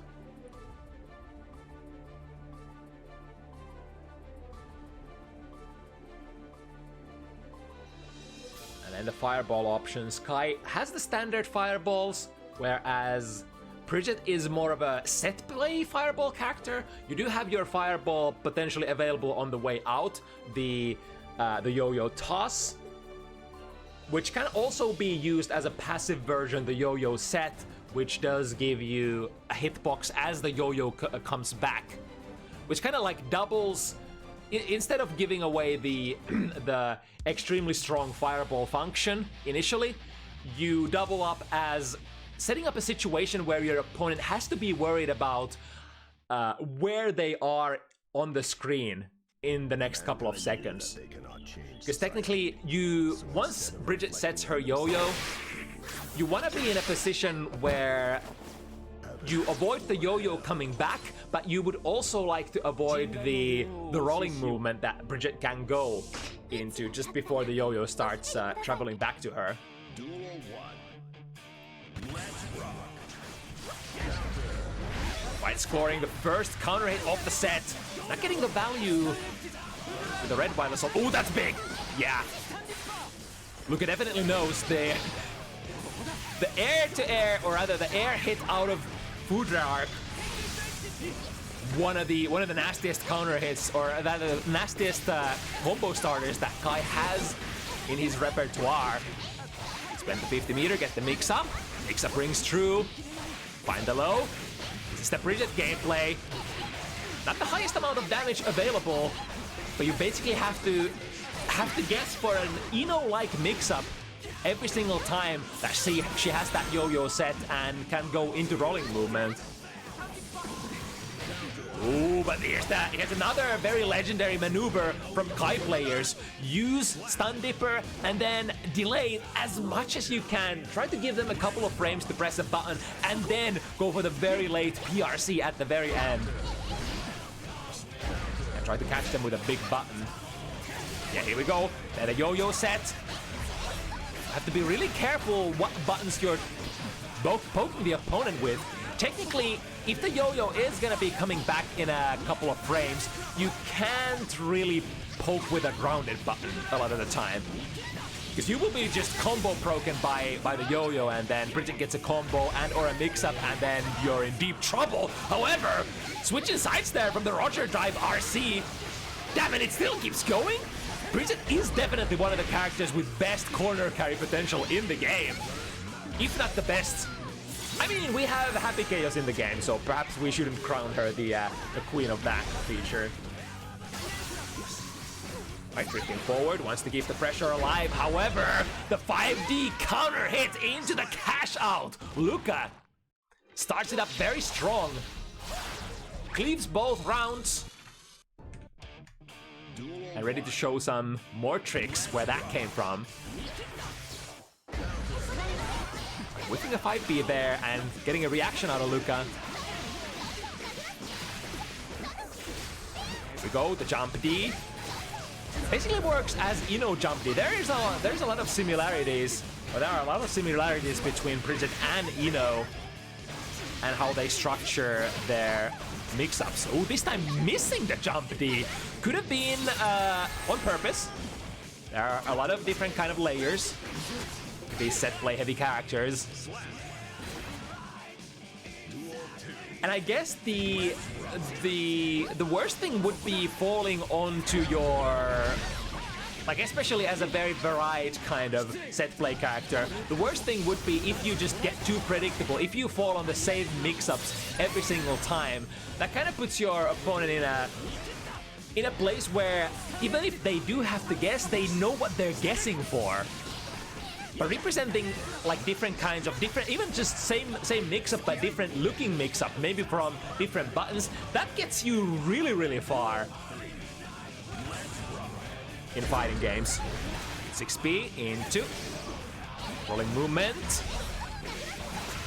Spends blue wild assault to get another mix-up. Remember, Bridget can, as a compensation for not having the red wild assault, not having the best combo tool in the game, does have an ability to kind of set up yo-yo from that blue wild assault and get into the rolling movement mix-up situation. This is another one that can kind of get there as well. The kickstart RC. Oh, okay, the tap 5D. No conversion out of it though. DP, yeah, that's a smart play. Technically nothing that Bridget could have done there other than use the 50 meter. Goes into that tap 5D once again, but didn't have the meter to RC it yet. Could have potentially been the kill. Now the last hit, there we go, the dash forward, stun dipper RC. If there is a dash DP option that is not a dash DP option, that's probably it. The dash in stun dipper at full screen range. So fast at starting and probably goes under most of Bridget's moves. I mean, Bridget's like mostly has her 2S, which is quite active, but it is also quite whiff punishable. And being whiff punishable against Kai is it's definitely dangerous, to say the least. But I mean, the same goes for a lot of her buttons.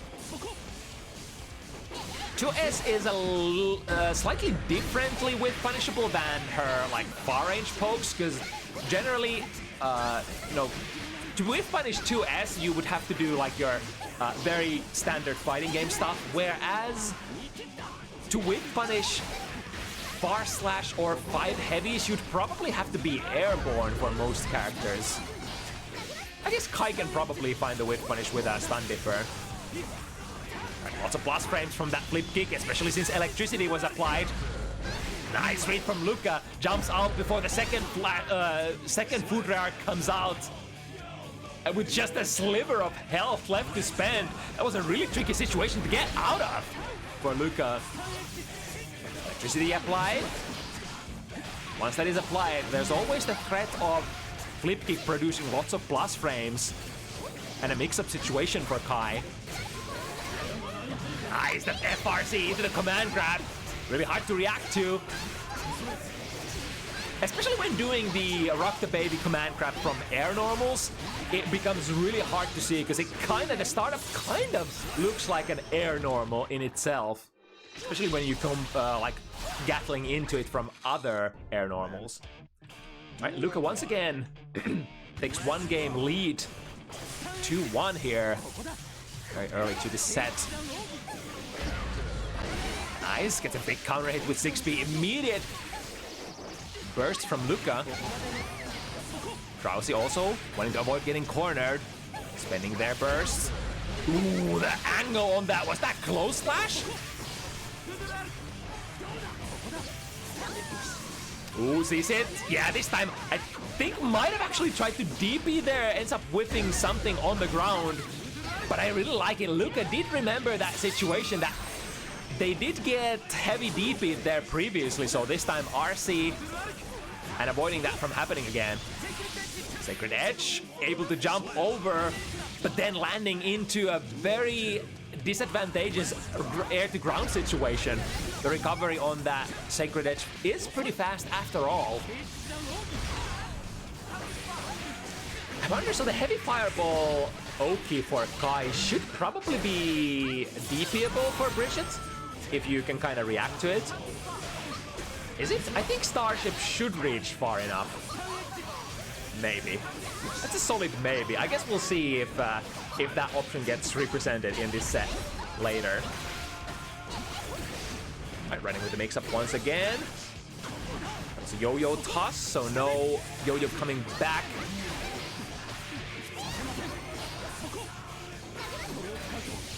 Drowsy, at a life disadvantage, goes for this burst still. Oh, look at that, the 5k prevents Kickstart from going in. Do we have the DP again? Yes, indeed, but this time the RC works out for Luca, drifting out of the corner and getting a DP punish, representing the layer 2.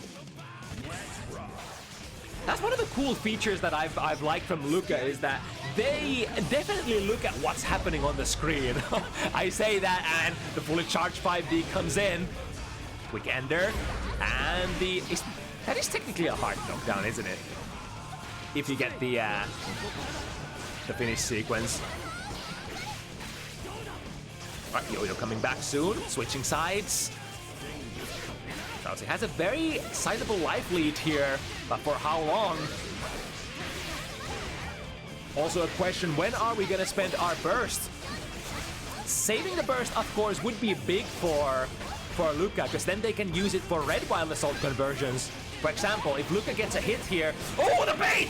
There's not gonna be any wild assault for Luca for the rest of the round, or perhaps there is. Look at this, building up half of their burst gauge just because of that, the multi-hits from Bridget's combos, as well as the wall stick building up a lot.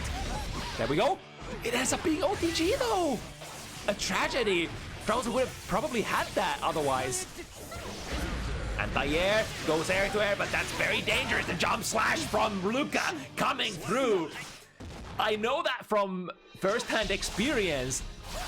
That is so hard to contest air to air. Probably a maneuver that you would much rather try to 2 heavy or 6B as a Kai, as just about anyone.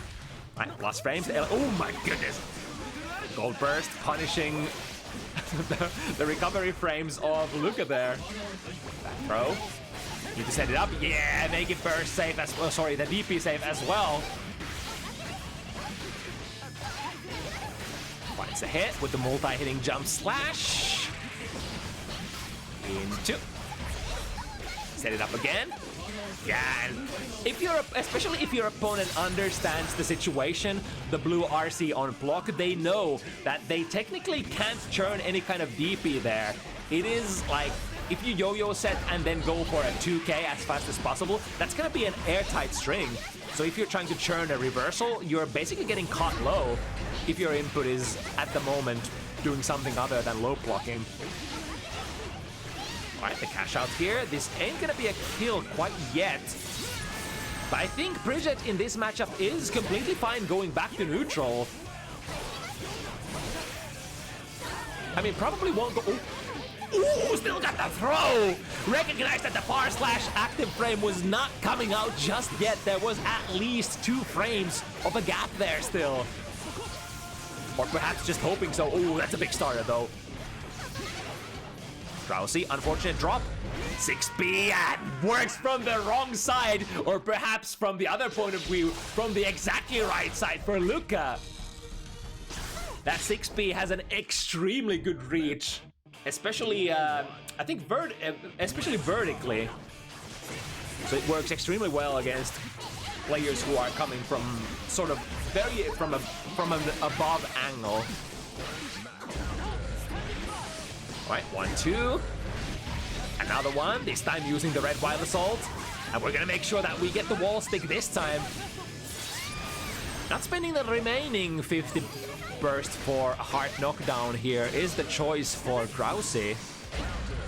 Ah, the space on the 2S. Not able to get Kai's 2S out in time. Bar slash, look at that range though.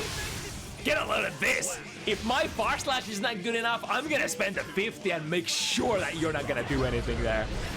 To S, into Red Wild Assault, and I like it. So resets it into, resets it instead of trying to force the wall break. I'm not actually sure if Kai can even wall break from that, but I assume. And Drowsy looking very favored to take this round here, which they in fact do need, because Luca has mounted a little bit of a lead here. But this will take Drowsy ever so closer to Luca's 4. The roundbacks have kind of been the running theme of this week here. We have no choice, no reason to believe that this would be any otherwise. Also, howdy Raiders from Dubbingly Stream. We are at the moment on our 3rd matchup of the week here for Bounty Hunters FT7. So lots of action coming up, coming out after this still. 7 matchups line up for the week. And it gets better and better, or technically not better and better, but the skill level technically rises the later into the event we go. Reaching for the throw, but didn't get far enough. RC, right, opts to go for an SDP instead of the close slash.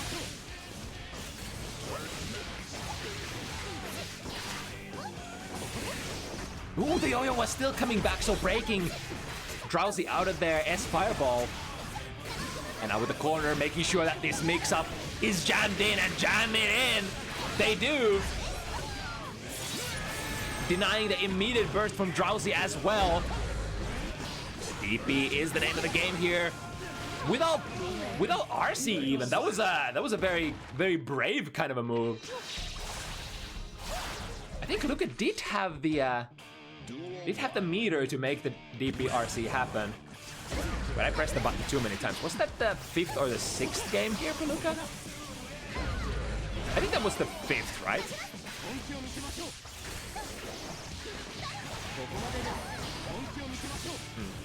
I might be miscounting the points here.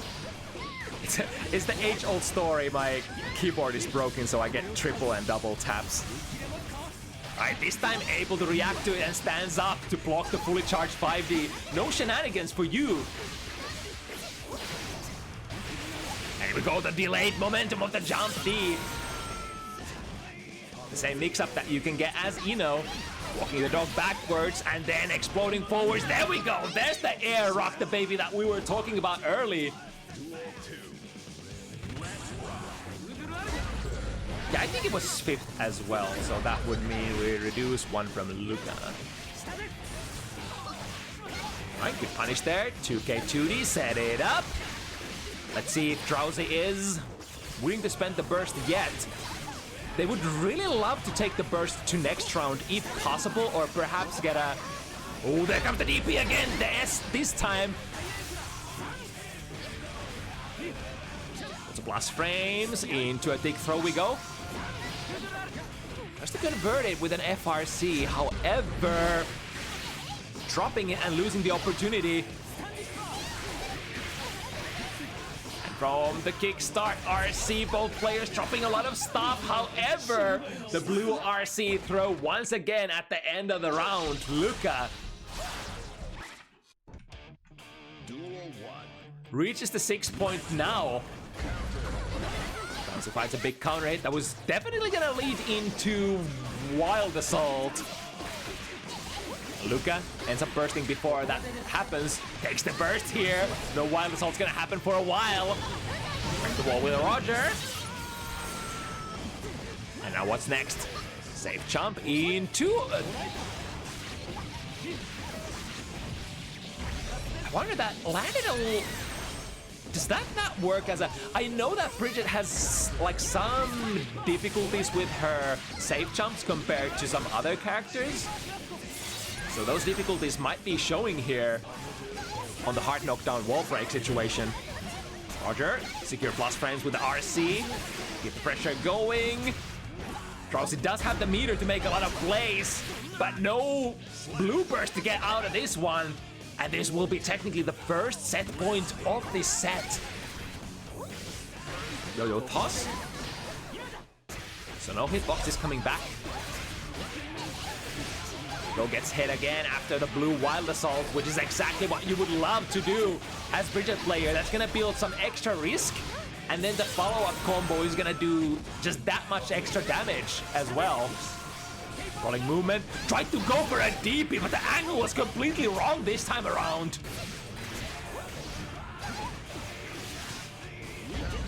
Oh, I like that idea, the backdash. Sort of assuming a better defensive position, but still Drowsy gets an instant air dash out of the corner. DP, yes, it comes out again, and that could be the nail on the coffin if Lukacj doesn't drop, and they don't. They never do they? I think that was one of the most recurring RPS situations in the set. Luca fakes a Roger dive, sees that we are not on a good trajectory, then RC, but Drowsy has already queued up the heavy DP, which technically would work against just about anything that comes out from Luca. Very interesting kind of RPS situation. Ends up winning Luca the set 2-7. Really good work here.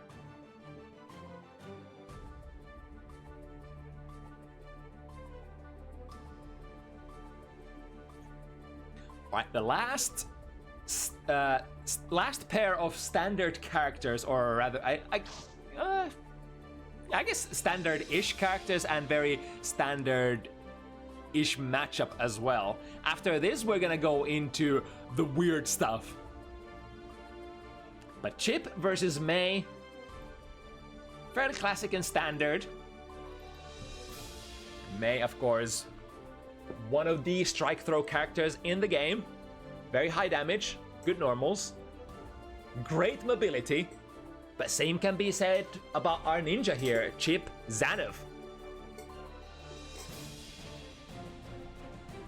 One of the best mobilities, if not the best mobility character in the game. Fast movement speed, triple jumps, good buttons, can zoom around the screen. Extremely good at whiff punishing, so you gotta be really careful how much you represent moves such as Mei 5 heavy, which is kind of like, if you press a button into this move, you're gonna just explode. Duel 1. Let's rock. Alright, click the names around. So OLC representing Hungary versus Vlink, rocking the gameplay from Spain. Ooh, what was that pickup? Wait, was that real? That looked really... I looked away for a second and we're doing some really weird side swap stuff here. Now Vlink trying to intercept, but the Dolphin coming in already. A counter hit Dolphin? Yeah, we know. We know how it's gonna go. Duel 2. Let's rock. Alright, dash cancel. There is certainly time to react to that if you see the little cloud of dust coming after your, or being emitted from your character. If you true dash cancel your standing normals like that. The question, of course, is, are you gonna be able to react to it? I think this Yamada actually, bounces Chip into the corner. Look at that damage. That's actually one of the coolest combo routes that you can do as Mei, but also I believe one of the most damaging combo routes as well. Duel 1. Because it presents so much damage going into the pre-wall break situation, and if you have another 50 to spend, then goddamn.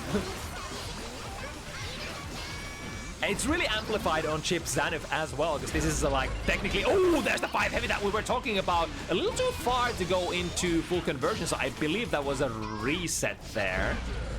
Look at that, the 2 heavy. Wow. It's been a while since I've seen that clean of a call out from the downwards diagonal alpha blade. OLC basically saying, look, if you go into the wall and try to dive out, you're gonna freaking die. I'm not gonna let you do the shenanigans that you chip players get to do a lot of the times. And that's something really important for chip matchups. You have to kind of have a hold on these most often recurring shenanigans that chips can do. The alphas, the jump 2Ks, that kind of stuff. Genrozan, shurikens. Do you know how to deal with those?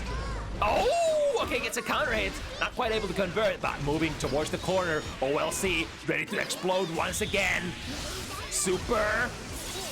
I need to guess for your life kind of a beat here. Vlink does have 50 burst ready to go. Deflect shield is available, but are we gonna use it? Again, the same conundrum as usual.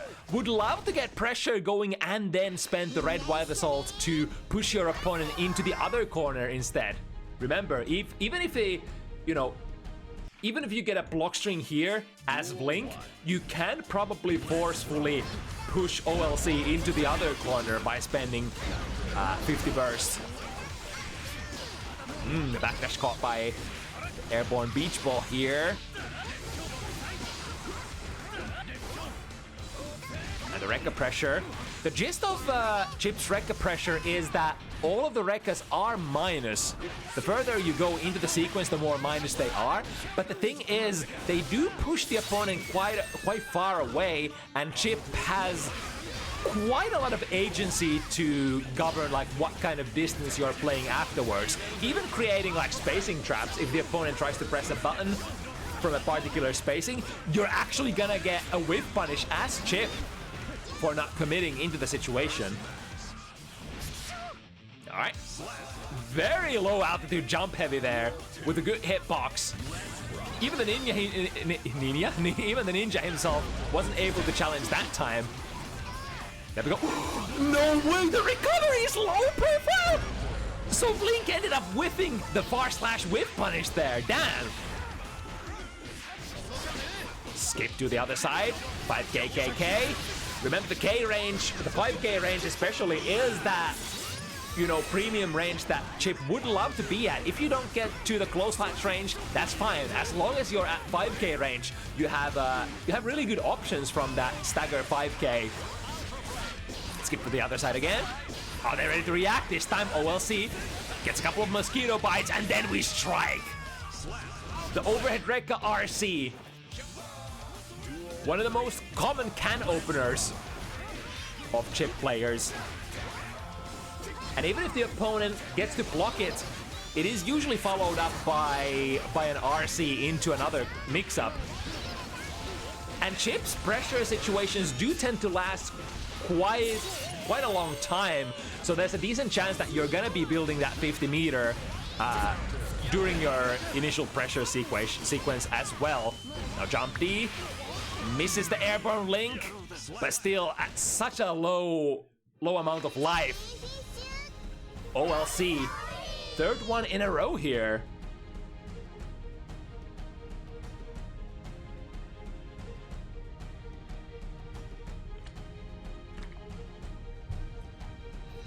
All right, what is the adjustment that Vlink is gonna need here against OLC's Mei?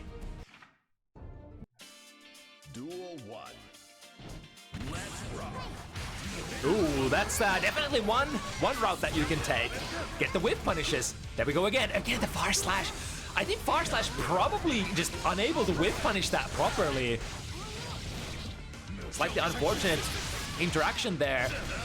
Might force Vlink to try to get whip punishes with 2S or 2D instead. That is definitely like, not to say that Chip doesn't have a good low-reaching whip punish buttons. He in fact has quite many. Yo, the interaction there. Both players hanging onto the wall. Oh, and there it is again. The too heavy counter hit. That's gonna murder. Super. Airborne, not quite, but guess for your life for Vlink here. Yeah, just tries to go. Looked like Vlink was trying to go for an IBFD there. But the counterplay to that is, of course, going to an empty throw, which is a very prominent option for Mei as well. Nice, there we go. This time we have the whiff punish on board. I guess the recovery of 3k from Mei doesn't low profile quite as much as Too Heavy. Plus frames from Gamma. Oh, switching sides. And ends up being very favorable for OLC. This time, not quite. The angle to get the Too Heavy was not there this time. However, the wall break and the heart knockdown. Vlink will once again have to guess for her life. Gets to play the YRC though. Mosquito bike, skip to the other side. OLC does have the meter. What's the option? We're just gonna hold it for now. The jump out gets good value for OLC. Missing a very dangerous looking Too Heavy there out of the pressure sequence. I think Vlink has been very actively using that FD. I think if I recall correctly that Too Heavy into an up dolphin is one of those, you know, plus frame producing sequences that you can definitely play as Mei. But you know what they say, if you're using a lot of FD or any other push backing options such as deflect shield or IBFD or deflect shield, you gotta be ready to press the button and whiff punish as the whiff happens. Or when the whiff happens. Swing and miss again! The low profile! It's eating Blink's soul. I wonder if Blink actually realizes it, that's what's going on. 3 times in a row now. Sometimes in the heat of the moment you're like, wait, what happened? Why am I whiffing? Oh well, I'll just move into the next RPS situation.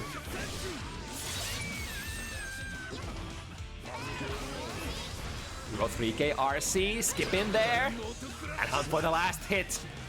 S-Dolphin will be here this time, representing it just enough.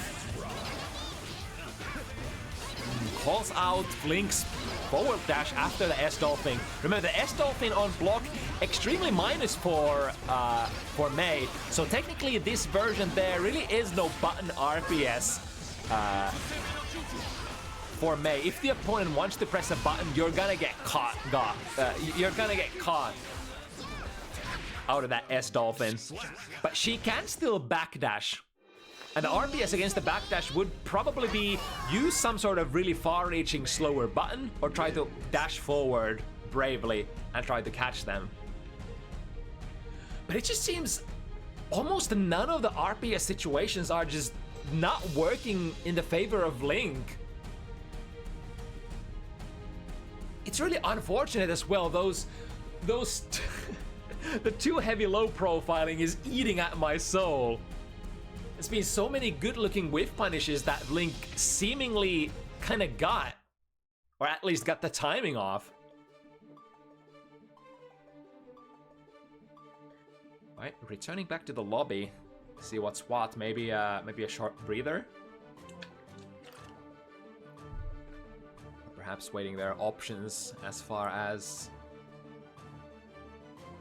stage and song goes, although I think it's the player 1 seed that gets to choose the song and the stage.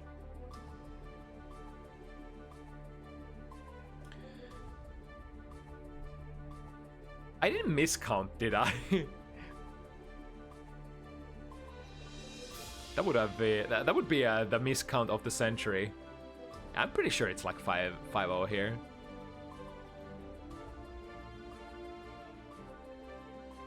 Right, after a short breather, Vlink has her work cut out for her here.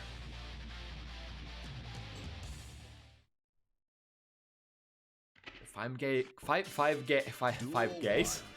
game lead here that we have to go. Oh no, it's that tech! OLC channeling their inner Zidane and goes for the round start 5D. I mean, we see even the best of them getting hit by that Leffen. So and I mean it's not the memest thing either, because I think Mei's 5D just has quite a lot of disjoint and reaches exceptionally far. So against certain buttons, you might actually be able to whiff punish them by charging 5D at round start.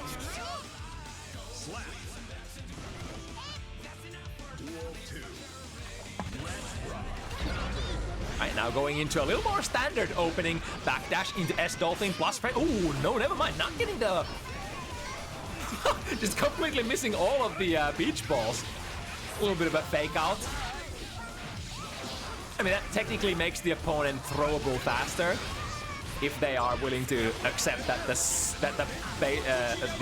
beach ball would be hitting normally and respecting it. Right, through the wall we go. Let's go, Vlink.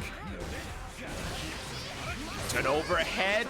Immediately responded by OLC's burst. But it does not end up working out for OLC, and now decent amount of advantage. Like, it's a small advantage, but you know, Vlink will have to take every little advantage that she can here if she's gonna pull out of this matchup victorious. Here we go. Missed the jump with the jump too heavy. Ooh, again! No! No, not again! The far slash just can't reach the two heavy recovery frames of Mei. What gives? That seems like a horrid interaction. That seems like an interaction you just have to kind of know. All right, great air throw. Throw them in there. Set it up with a shuriken, kind of cool. But OLC keeps jumping out of a lot of those setups. Overhead. By Escara to get the hard knockdown with the use of Red Wild Assault. Oh, look at that! And are you kidding me? Are you fucking kidding me? The jump slash lands from the back. No way. No freaking way. We know Leaf Crab as one of those moves that generally is not possible to, you know, punish on the way down because it recovers way too fast. Mankind. But Duel 1. But jump slash from Mei, I guess there probably was some sort of black magic in terms of trajectory and like where you jump and when you press a button. I think OLC just kind of knows what's what in this matchup, huh? But the dash cancel once again. Vlink not reacting in time, unfortunately. Mei, you know, in her defense, Mei is, you know, Mei has some of the fastest recovering dash cancel out of her close slash, right? If I recall correctly. Nice air throw. Into. Ooh, that was so cool! I get a combo out of it as well. This could go into the wall. It's a 2K, another mosquito bite. Ah, but at the end, it was a really hard comeback to make. Vlink almost does it. But now set point for OLC. Vlink has worked so hard. A lot of missed whiff punishes this set. But we can still do it. We can get on the board at least. There we go. That's the button to press, the 2K that will prevent Mei from pressing anything after the S-Dolphin on block. Into, this should be a wall break, yes indeed, and super of the Kara kind. We'll take this round for Vlink. I believe, I'm crossing my fingers. Channel the energy, here we go. The ninja's last ride. Hopefully not last ride into combat. Has to spend the burst here though. Going through the wall would not be very optimal. Here comes the high dolphin and the split mix-ups. One more. DP, but she has no meter to cancel it. And so it goes. OLC brutalizing his way through this matchup. There was a lot of stuff from OLC that kind of just looks that they played this matchup a lot before, and then the tragic interactions, the too heavy from Mei, just being unable to be whiff punished by far slash from Chip. Damn. But that's how it goes sometimes. When you meet a really big fish in the pond. The only thing that you can do is, you know, cut your losses and come back stronger in the future. Right, as I promised, we are moving into the quotation weirder matchups now. Coming up first, this will be probably the wildest one of the week. We of course have Maria, the Norwegian player that we probably, if you watch European intermediate / advanced Guilty Gear, you've seen Maria before, but especially if you watch Bounty Hunters, you should be familiar with the playstyle of this wild Nagoriyuki. However, the fun stuff here is, never seen before, YaBoiSpades, a Finnish Anji player. And they are at least as aggressive as Maria, if not even more. Plays with pure heart. I dare not even try to guess what's gonna come out of this matchup, but it's probably gonna be pretty, using a word I don't generally like to use, pretty epic.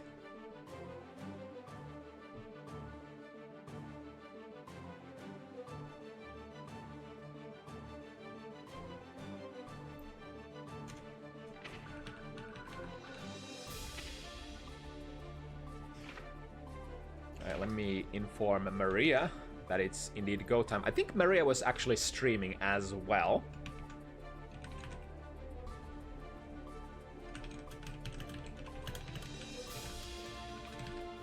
Alright, there we have her. Does anybody remember what Maria's Twitch is? Would be pretty cool to give a shout out before we go.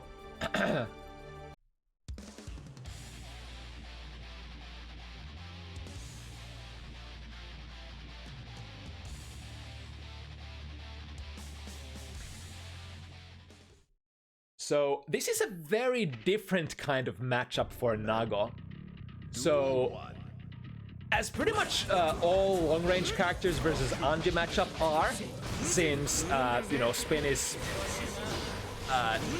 Spin is basically a threat to all and every long-range strikes, and Nago definitely has those as, you know, layer 1 at neutral.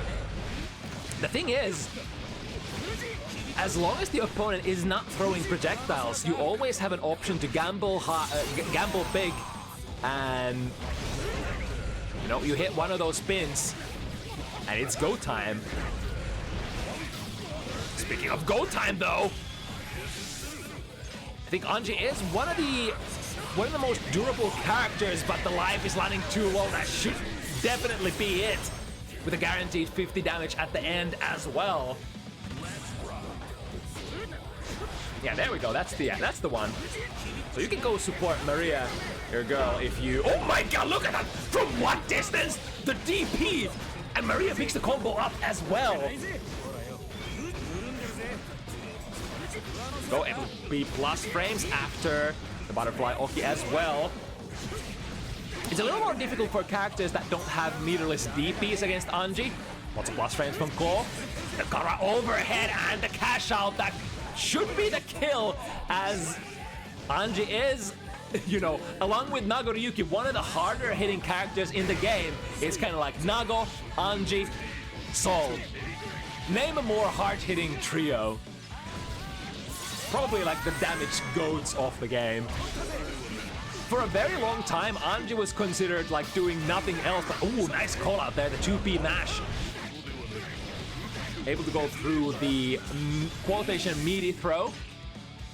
But this cash out should be enough, and Maria will take the lead here very early to this set. And it's gonna be a very, very explosive set. Two characters that do a lot of damage, but also two players that love to play extremely fast. Right, Spaced low follow-up of Fujin. The Nagiha, unless you find an IB on Nagiha, some spacings are gonna be really hard for a lot of characters to, you know, get a clean punish. And I think, I'm not sure what Nago's options are, but from the K buttons... Do K buttons go actually into Beyblade? I forget. Tries to go for a swag jump D combo. Doesn't quite work out for Maria.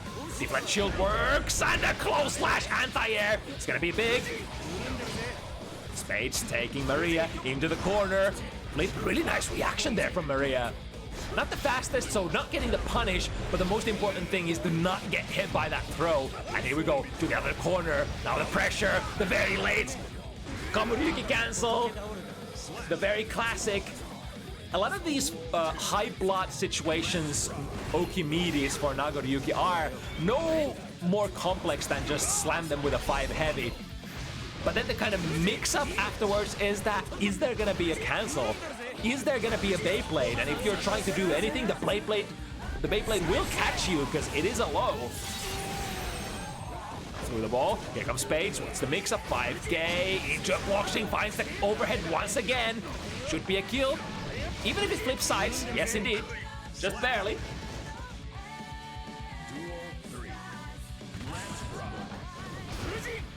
And with a very delayed overhead. I think the overhead still is, unless it counter hits, you're not gonna get a pickup without 50 meter. So has that remaining feature. However, Nagiha does give you a combo in the current match. There we go, Spades with the heart. Reversal super. Knows how to use it and not scared of using it at all. There we go, Maria not having the reaction times this time, but the 5 PPP, and look at that from there, immediately transitioning into Kacho, who gets to once again. Spades, a quick 1-1. There's definitely one tool that Maria will have to RPS against, not once or twice, but many a times during this set. YaBoiSpades does love that tool a lot. Ooh, what a whip punish. However, Anji not known for really their neutral prowess, so even if you get like a far slash, I don't think Anji can like go into a whole lot of stuff out of that.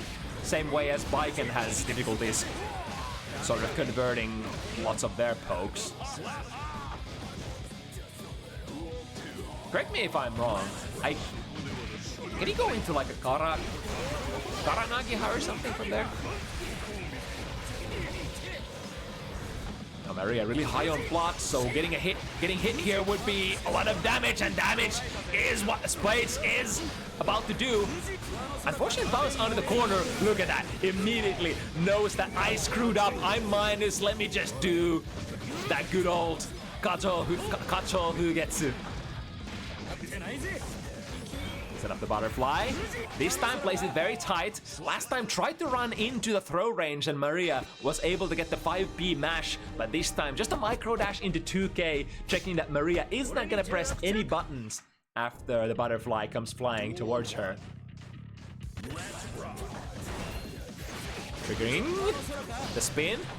Not quite in the range to get a close slash, which would be the most premium reward.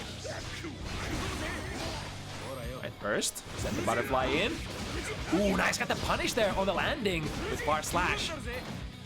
Oh, Spades, overextending a little too much. That was 3 times in a row, but now Maria, she's paying attention, she remembers. Not this time, buddy.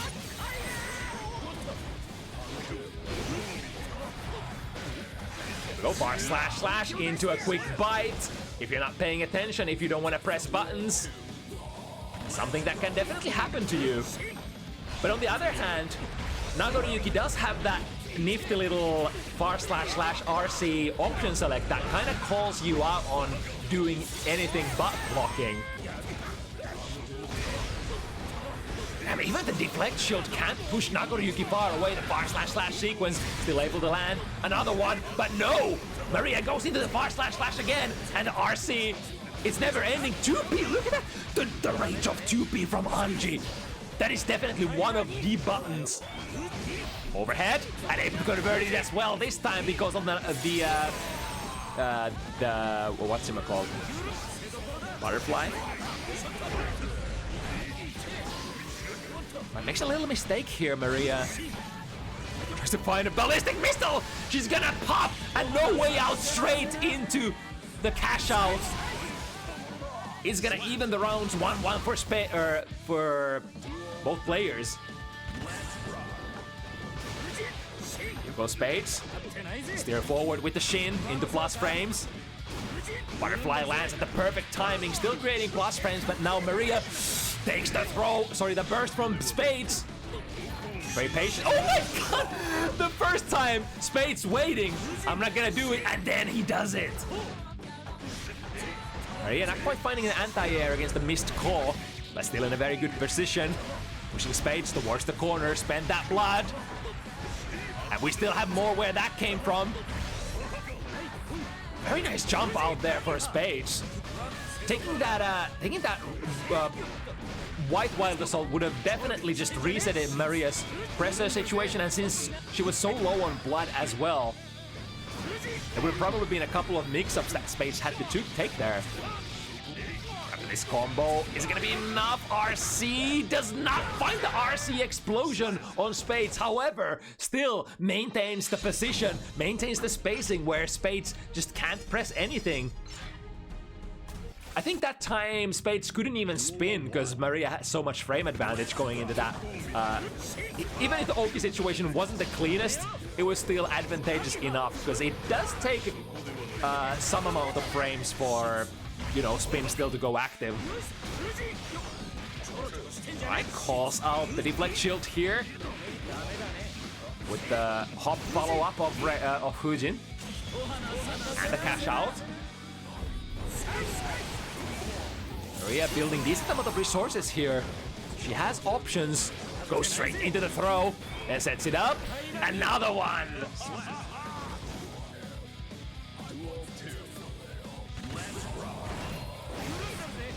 There we go. Obstacle into Midare instead of the close slash there. Of course, depending on your spacing and the frames that you think that you're gonna have, the close slash is your biggest cash out after a spin. But if you can't get it, then the fish is also it's not bad, honestly. Oh, Maria, is that a pop? Not quite. Spends a lot of blood, but nowhere near even popping yet. And that's gonna fix all and every single problem that Maria potentially had there. Good check there. It's a very aggressive option that you don't see very often. Round start Red Wild Assault. Not quite round start White Assault. But I guess it does have applications because one of the most common round start options for Nagoriyuki players is to hook you backwards and then come back with something. So perhaps the Red Wild Assault could chase that? Right, 6 heavy combined with the RC, lots of plus frames. Ooh, but the timing on that, and gets a close slash as well. One more for Spades, but one more for Maria as well. Finds the throw with the extended throw range that the big bodies have.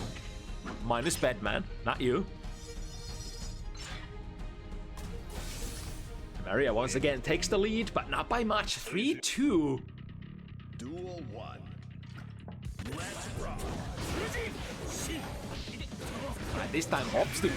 Spades went and tried to convert the plus frames out of the shin into a throw, but Maria was having none of that. 1, 2, 3. Drifting forward, gets enough frames to perform a spin here. 1, 2. The Nagiha spending the opponent reeling. This is the 5k pickup, but okay, bar slash. And this should be the wall break since the wall was quite damaged already. Not gonna be a hard knockdown, so potentially Maria could just explode here with this full burst. And 50 meter available. Good check from Spades. Bar slash against that forward Hukyo. However, watch out. She's waiting for it. Is it gonna come out? No! Spades pressing forward. YRC is close enough to connect. And the Kara Nagiha sweeping the ground, just reaching barely far enough to catch Maria there.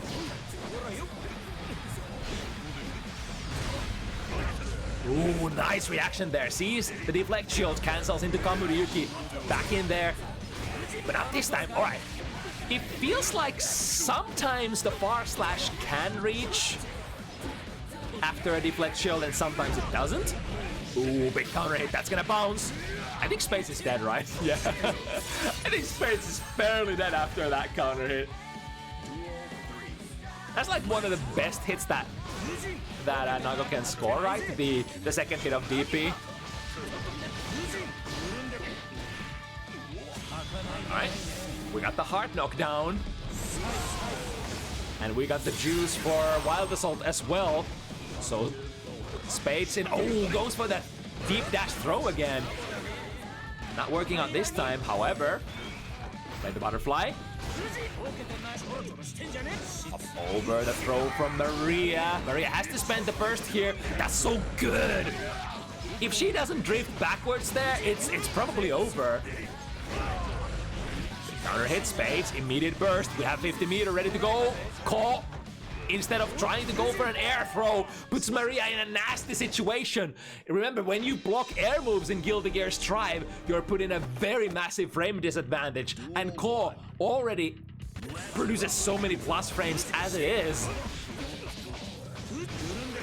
Alright, finds the overhead. Just a small little tap, 2B, no conversion. We're trying to press something after the Nagiha minus frames. Was it a peculiar conversion there?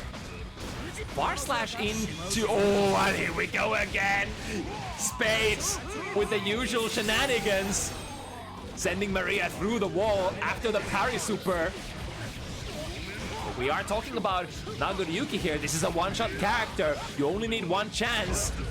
That's a big counter hit, and Spades is nowhere near that burst yet. Oh, I mean, it technically has it now. Unless. Can RC this? Are we gonna?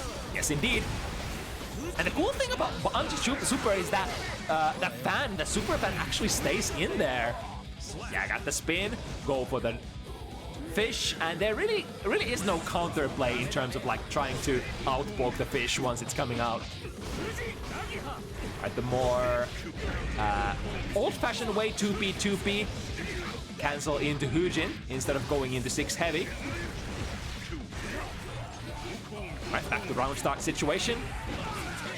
6 heavy from Nagoriyuki, -2 on block, but will push the opponent so far away that it is technically even. And look at that, the range of the full blood gauge. Doesn't allow Spades to go anywhere. Here we go, this time Maria on the board. On top of that RPS layer, backdash out of the hop this time. And the conversion. Well, a lot of blood to make this work as well. Opts to maintain a little more defensive position. The DP, the parry super has been baited from Spades. Ooh, there we go! That's what Spades has been hunting for with those red wild assaults. And it finally works out. There's a lot of really non-standard, very options that you don't see very often, but that's what kind of makes it cool. Ooh, Spades had the right idea there, but the far slash from Maria not quite reaching into that Kato Hugetsu. Low slash from the wrong side. Maria tried to go for an air throw. That was well, it could have been the right choice, but the altitude just doesn't work for Maria this time.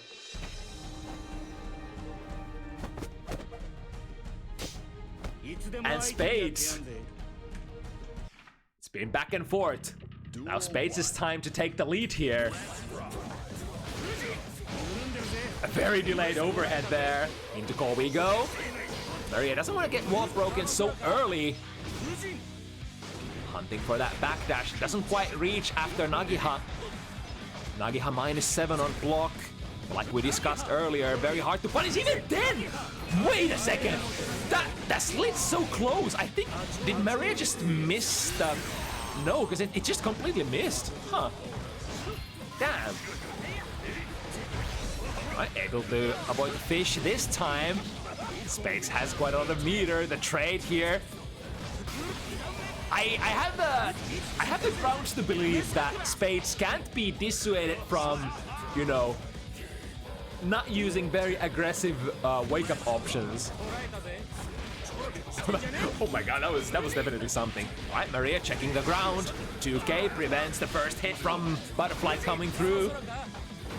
Even then, I think Maria, even though she knows it is -7, but the fear is probably, or rather the worry, setting on the back of Maria's mind.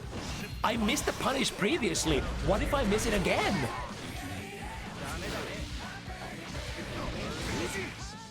And so, Spades takes the first big leap of the set, mounting a 2-game lead here. Duel 1. It's the RPS, the kind of character that Anji is. You live and die by the spin, you live and die by the RPS, you live and die by the gambles.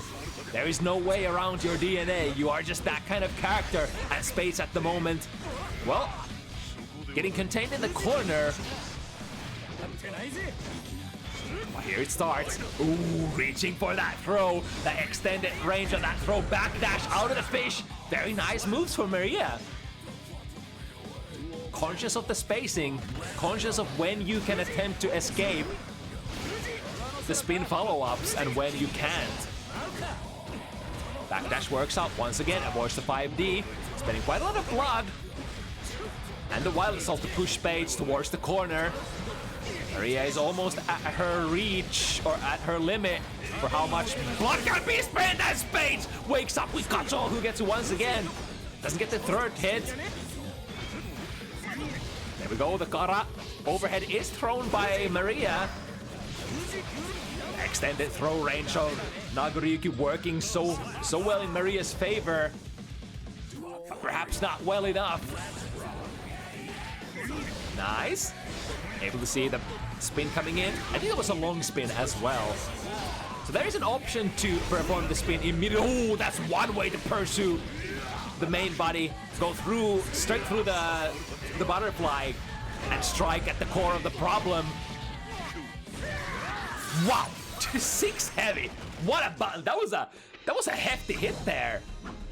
And Anji is not the softest character either in this game. Duel 1. Alright. Maria taking the chase.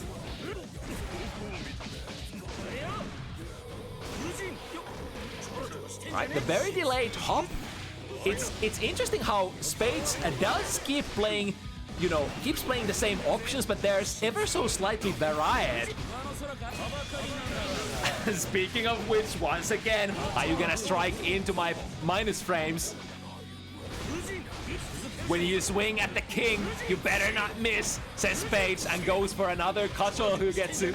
Finds the throw out of those plus frames from Shin. This time Maria attacks and goes. This is a dangerous burst for Maria, and it doesn't end up paying off. Spades. One round up, Maria with absolutely 0 burst available. Another really massive delay there on the Nagi. Sorry, not the Fujin follow-up. And the reason why, Spades is able to run with these extremely delayed cancels out of Fujin is that Nagoriyuki is not a DP character. You struggle so much more to pressure the opponent with your special moves when they can DP at will. But Nago really can't do that, so you can afford to play with these timings way more. Ooh, look at that, the Karanagi hop. Catching Maria from half screen away, plus frames, and that... Oh, really? Really, Spades? Really? It still reaches. How does he know? Every single time. I swear there's literally one Kacho who gets it that has been baited this set, and rest of them they just work. It just works somehow.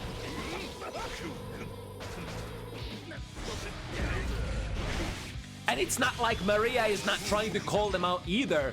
She is waiting, but every time she's waiting, every time she's hesitating, that's the time when Spades does not unleash it. This is literally playing the character, embodying the spirit of Anji. Just guess right. What are they gonna do? They can't do anything if you're always pressing the right things. But this time, alright, series of really good reads for Maria. Go first whiffs, and we have the pressure going. There's essentially no amount of resources for Spades here. Momentum burst keeps them in the corner. Good trade for Maria. Will be able to put Spades through the wall. 6 heavy, massive damage. Sometimes it doesn't even matter if you don't have the super as Nagoriyuki, because that 6 heavy, oh, that 6 heavy slices for so much. Duel 1. Maria needs 2. Spades needs only 1. There we go, this time the far slash rings true. No Kachou Hugetsu available this time. It's most of the far slashes that have been getting countered by the Kachou Hugetsu. From those, like, not close range situations, not reversal situations, but the minus frame situations that, like, half screen spacing. Great jump out there once again, and uses the jump, need to delay the air momentum. So Maria completely whips the anti-air opportunity.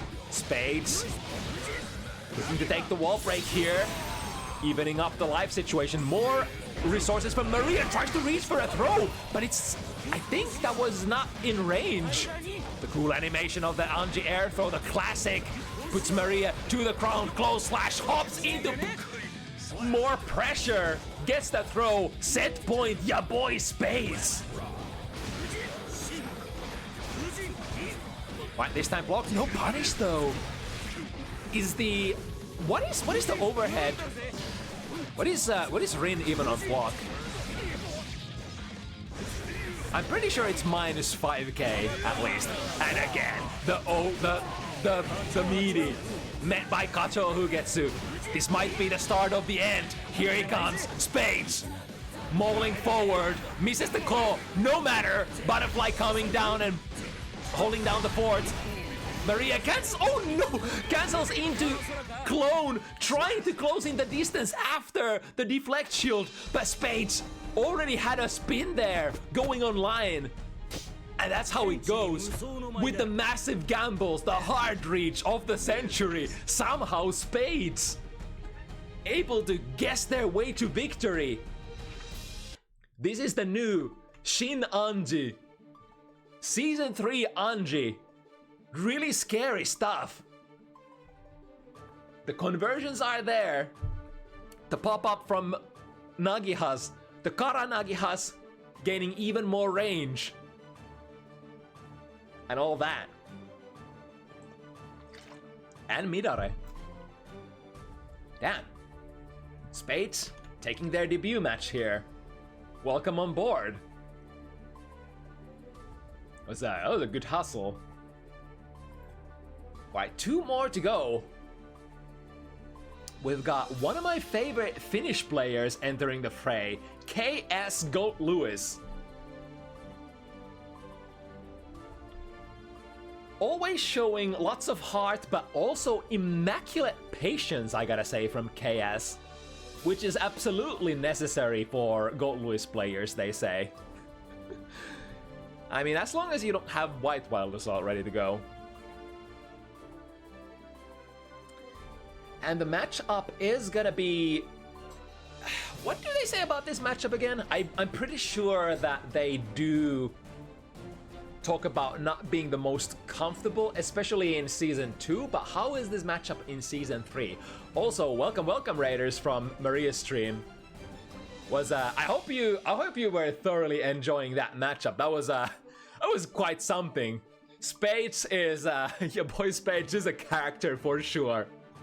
Is definitely a colorful persona in the game, both outside the game but also in game. Never really boring matches with Spades for sure.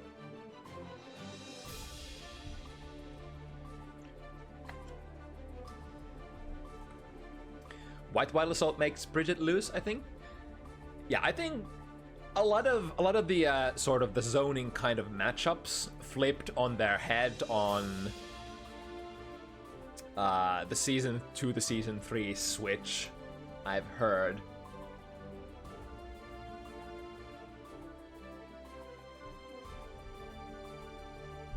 So let's see who we need.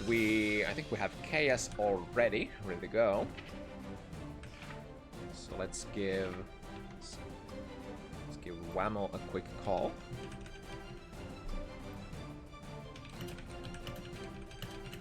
Oh, never mind.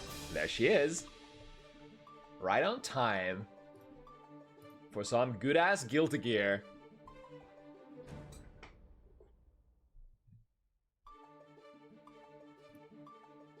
So the quirk of this matchup, I did advertise that we got strange, non-standard matchups coming. This is a very classic big man chases a small girl kind of a situation. GoatLewis would just love to get in, basically make Bridget block just about anything, and then start the guard crushing loops. At least Bridget has a meterless DP. That's always a decent value. There's always pretty decent value against GoatLewis, because you know some of the gaps in some of the Behemoth Typhoons can't usually be challenged by, you know, characters without a DP. Of course, you always have the, you know, the FD and backdash kind of universal RPS against GoatLewis pressure, but it's definitely not a downside to have an extra layer, extra defensive option in the form of Starship for Bridget. Oh, but that's gonna pop Whammel high up into the sky, and you're gonna take this pressure. Backed up by security drone. KS hammering away, misses it. There we go, the DP, but it's so little health for Whammel. Gets to set it up though. I mean, it's definitely something to be a, you know, set play character like this that can kinda just KO your opponent from start to zero without letting them play at all, if you keep guessing right. KS does have the 50 meter and the full burst ready to go here though, which I would imagine that they try to go for? Or are they? Are they? No! The quick conversion into the super immediately from Whammel. Really nice presence of mind, so that KS will not get any sort of opportunity to burst there. That was a really nice comeback from Whammel right from the get-go. 2S goes under the 6P of KS's. And here we mix again. This is probably a lot of what this matchup is gonna be about. When GoatLewis gets in, it's short bursts of short rounds, lots of damage, and, you know, somebody's gonna die. But Bridget, however, is a little more grindy, a little more, you know, keep GoatLewis there, make them guess, small combos, little by little kind of a deal. KS on their last legs. Not willing to unleash any sort of defensive measures here. Was really close to getting their blue burst, which is probably what, you know, KS was betting on. Duel 1. Let's rock.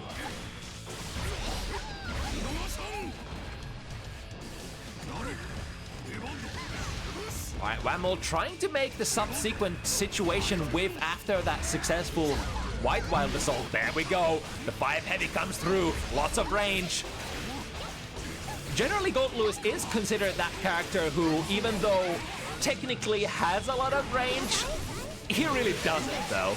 It's like you can't really swing a random Behemoth Typhoon at neutral. You're basically gonna get whiff punished by just about any character in the game. And Bridget especially is a character who gets to just sit at a very far range, so if you try to swing, you know, bar slash, even activate a security drone at like half screen distance, Bridget might just poke you out of it, straight off. Right, the double jump gets KS to the, or rather the super jump, what's that? Wait, can go with super jump?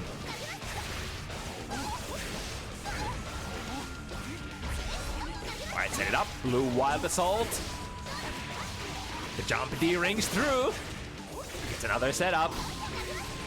Remember, a little bit at a time. And remember to get your heart knockdowns, because you definitely want to keep this mauling on. Safe jump. And GoatLewis really doesn't have a whole lot of like really good reversals either. I do wonder though, how does like a 360 PRC work for GoatLewis against her safe jumps? There's a little bit of variation depending on how many spins, what level super you go for, because you have more, technically more invo frames available before you have to PRC. Right, no way here but to respect for Whammel. Drift forward, into the pressure. Every single strike that is not FD'd deals massive amount of chip damage out of that guard break. Whammel gets out just in time and potentially looking for another big comeback round here. Which after seeing the first round, I'm a believer. I'm definitely a believer. Anytime Whammel gets to run pressure, it can happen. KS still no defensive options. There we go. Uses the blue burst. Oh, but that's probably a little too far away. Yeah, and just to make it sure, just to make certain, Whammel drifts backwards, and after that, there's just no counterplay for KS. If he had 50 meter, then sure, he could PRC as well. But without that juice, no way, host.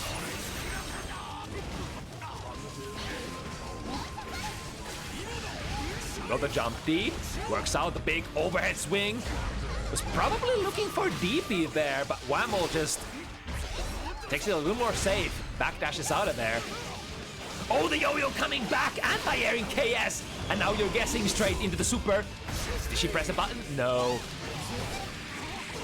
The reversal supers, I think, are really hard to pull off against Bridget's pressure, especially if she plays with the overheads.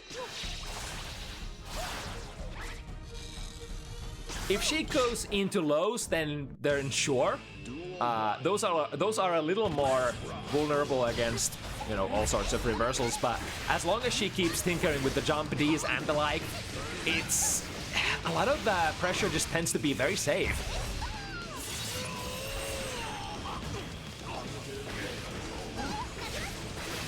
Here we go. Nice call out with the too heavy.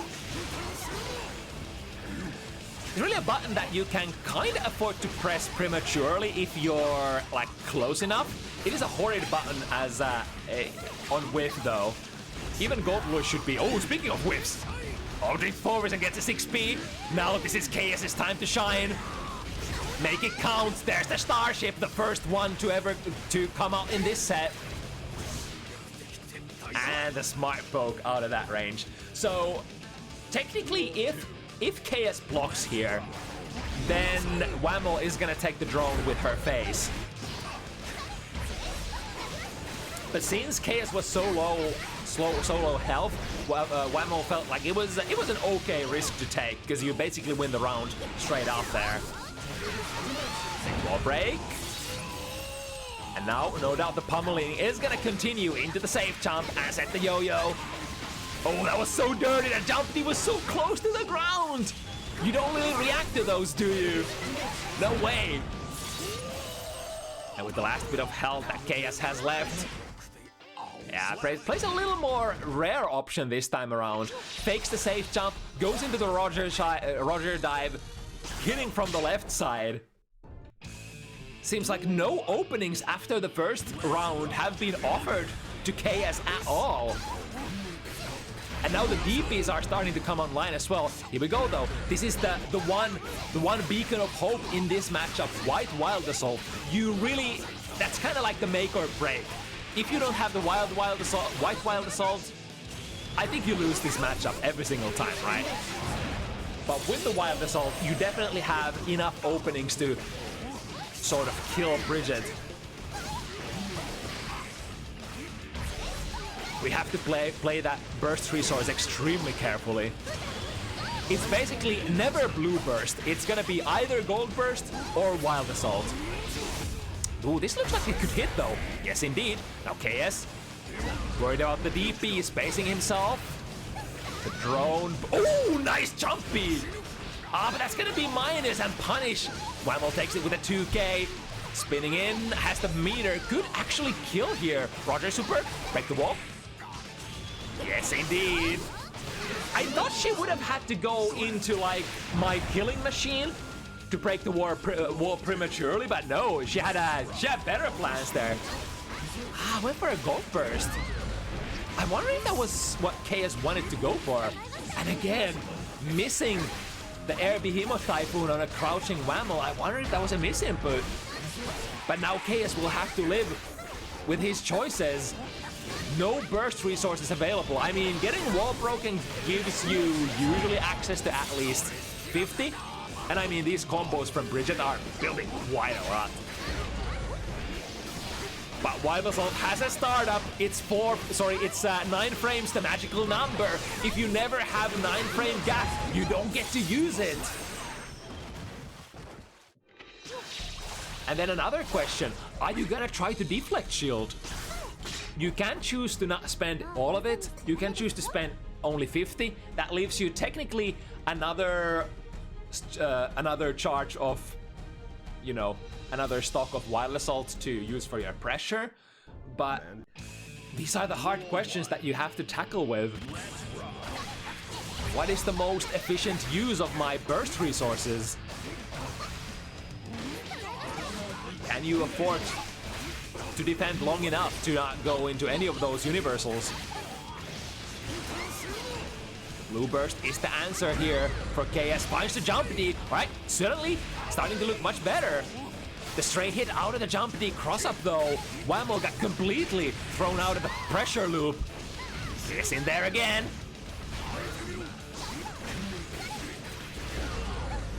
But as soon as you're even slightly minus from like that long mid-distance, Bridget always has an option to go for like a far slash or a 5 heavy. 5 heavy has been the sort of the counter poke option for the most part. And Whammel has been recognizing the spots where KS's pressure just can't really continue anymore. Blue burst once again. 2P, but no conversion. KS really, like, the single hits are not really what you're looking for. Even if you get a hit, if you can't convert into a hard knockdown and Bridget gets to run away, it's just, it was all for nothing. And now Whammel working with another very one-sided round here, looking to go 6 points. Can KS find some sort of options here? The combo doesn't quite wall stick. Jump D. That's definitely a starter. Drifts into pressure. Activates the drone, but another good quick snipe there. Again, the same situation. If Whammel misses this snipe on KS, the drone is basically gonna land a punish on landing there and give an opportunity for KS to press for more, you know, press for more damage. But it does require you that you respect Bridget's poke as the drone is going in. And the nasty thing is, if you're not following behind your drone, then you could find yourself in a situation where you're just blocking and the drone gets frame advantage and, you know, you just can't reach your opponent in time if you don't move with it enough. Jump D finds its mark once again. And Whammel set point. Wow. A decisive whammeling. There's the blue burst. We have made our choice. Now it's nothing but organic pressure. Doesn't quite get the whiff punish on that side switching command grab from Whammel. And these pressure strings, Bridget is one of the longest lasting pressure strings in the game. They are not the most threatening per se, but okay, last option here, last chance for KS, finds the 2K, but again, okay, this is a chance. Flip the sides. DPRC is available. Spend it on YRC instead. I think KS tried to activate something there. Was that perhaps a white Wild Assault? I'm not sure what it was. But it certainly was not fast enough. Whammel takes a clean sweep at KS, clearing the Gotluis matchup. Looking like, yeah, we've played this before.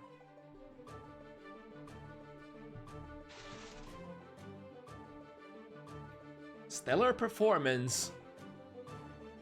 And now we're moving on to the last matchup of the week. which is gonna be super interesting for me as a Sin player.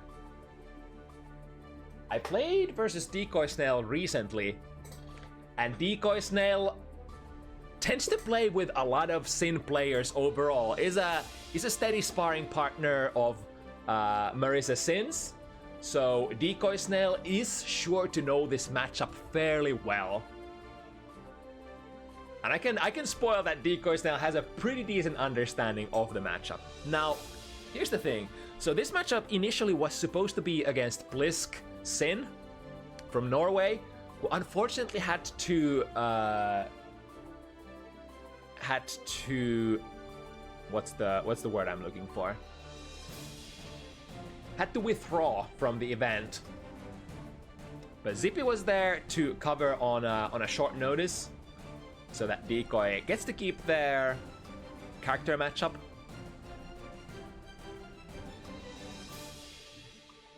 Let's see, which one do we need? We need Decoy, right?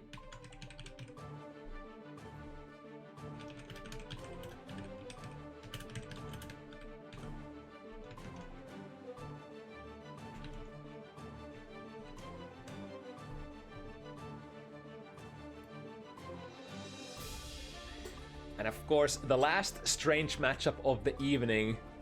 Jacko, not a standard character by any means.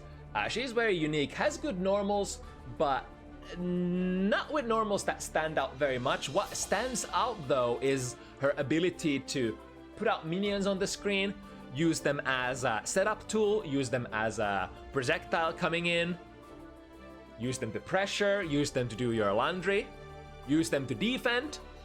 We got the parry command, which Sin can, of course, low profile under with Elk Hunt. Sin's game plan is gonna be try to just get in there, ram yourself in there, get the aggressive pressure going, and try to overwhelm Jacko with your superior rewards.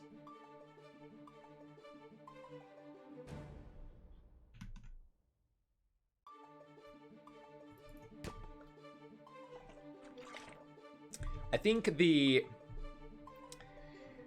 most unfortunate feature of this matchup for Sin is that your P buttons are not very remarkable for intercepting minions as they are being thrown at you, but Sin does have Big Driver, which is kind of a fun tool to sort of check, poke at minions at full screen if they're already kind of set and not in motion.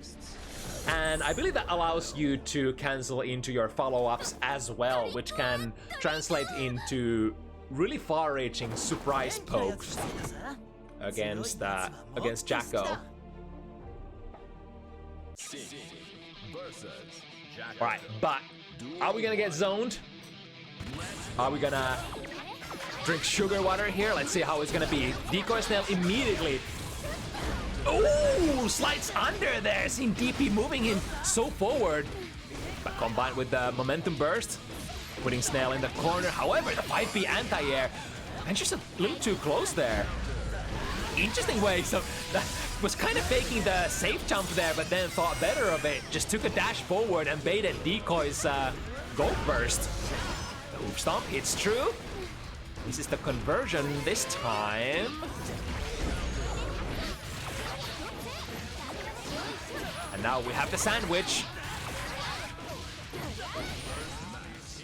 Perfect, just before the minion gauge ended up being expired and ended up being all expanded.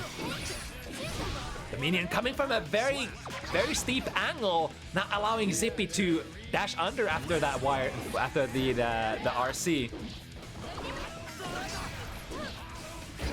There we go. Oh my god, that actually reached Decoy. And here we go. Use the wild assault, find that close slash, that's gonna be big damage. That's basically an undamaged wall still. Ended up resetting there. Very deliberate game plan. zippiey wants to finish Decoy here without breaking the wall, and will be able to do so. I think it's a good conduct when you're playing against a character that is so much better than you at neutral, generally. If you don't have the 50 meter ready to go and break with the hard knockdown. Right, spending 1 stamina for the gazelle step after the DP to come a little closer. Sin is, of course, one of the strongest, or straight up strongest DP character in the game at the moment. And there are some... Ooh, but here we go with the counter hit. Now this is big. Into the low. Deflect shield does... Oh my god, goes into the super. Hit block from Decoy. But the jump.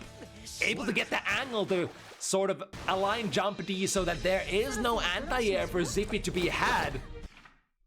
Very close to being either player's game. But Decoy is gonna open it up here. But yeah, we were talking about Sin DP, and there's a lot of RPS situations in this matchup where the DP comes super handy. One such thing is after 2D. Jacko basically has no tools to make herself safe after 2D on block, other than going airtight, or let's see, it's the, I think the soccer kick can be performed airtight. Or can it? I think it, no wait, I think it always has a gap right, so your options are kind of, your options are basically take a minion and run away, or use the whistling to sort of make yourself not minus enough to be hit by the DP. Right, far slash opens it up, goes under the DP once again. The same RPS again here by a Decoy. Dashing forward, below chip. Oh, the 2K. Now here's a, the 2K is a button that you should really keep your eyes open for. It is a button that is very, very hard for Sin to contest. Tends to go under a lot of his stuff. I believe 2S is one of the few buttons at perfect spacing that can kind of deal with it. But the problem with 2S is that it's more of a button that meets them as they are running in. And with 2K and how decent the hitbox is, often Jacko is not quite at the range where 2S has the reach unless she, you know, commits to a slightly deeper dash.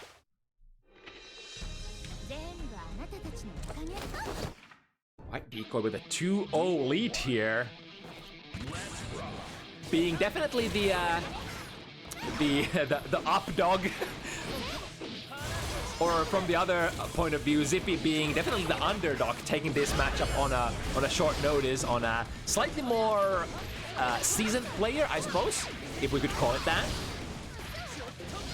But we'll have to see how it goes. Zippiey has had really good success here every time he gets to put Decoy's nail in the corner. The same is true for Decoy. Now using the blue RC to slow down frames and basically guaranteed to zippiey in this situation. Break the wall again. Should be a kill, right?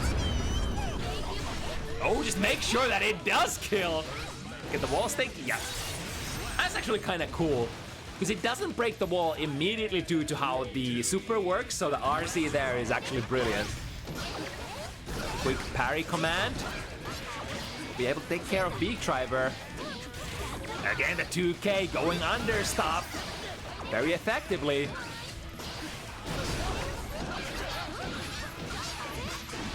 It's a cute way to sort of close in. And zippiey has been DPing the minions at half screen range now. Oh, is that gonna... Oh no, that's actually gonna combo break!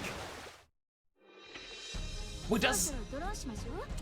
Did Snail use the burst there? And follow-up question, was that necessary? That was a very interesting situation I've never seen before. So the explosion still went off and Snail did burst there?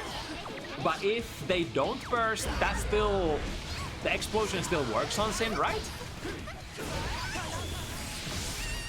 I think the idea behind the burst was because you have the kill anyway, the burst or the minion explosion would hurt you as well.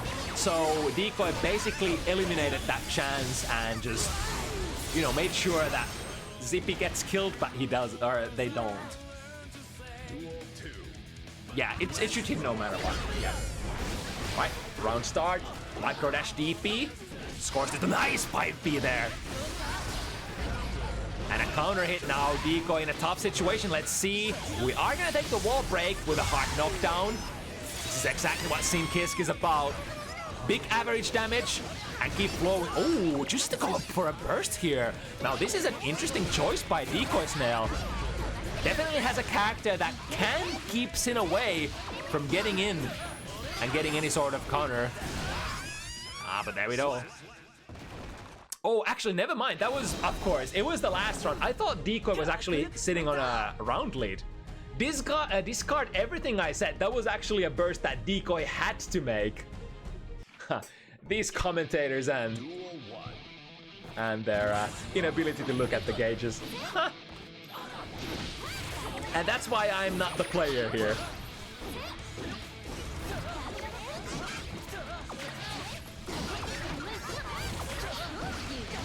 Alright, finds the 5D tap. RC, here we go. Break the wall. Ooh, broke it a little too early there.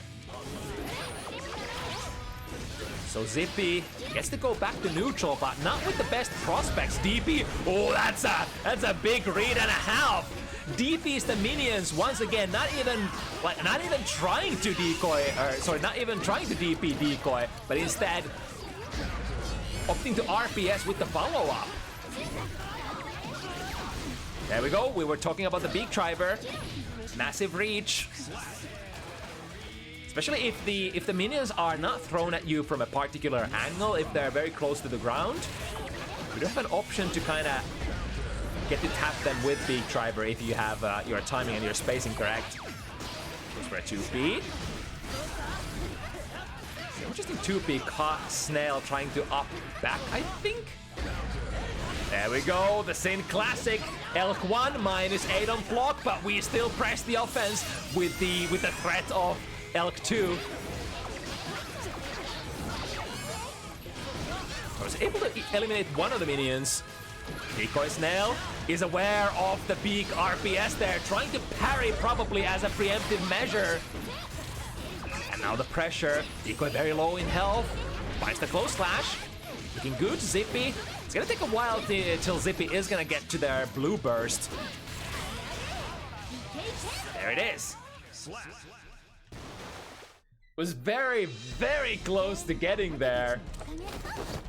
And the situation before, I think zippiey took a really courageous dash forward and was able to go under one of Decoy's moves, but didn't follow it up with a normal of their own. Jump KK, put them on the ground. DP.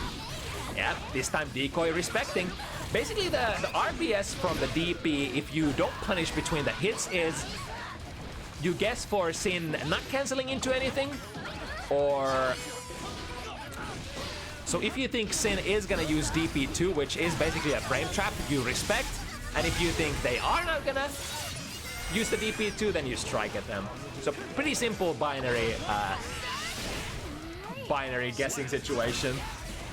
Alright, despite this cheer being activated, zippiey already had an Elkan going in there and not being able to recover fast enough out of that super, I reckon.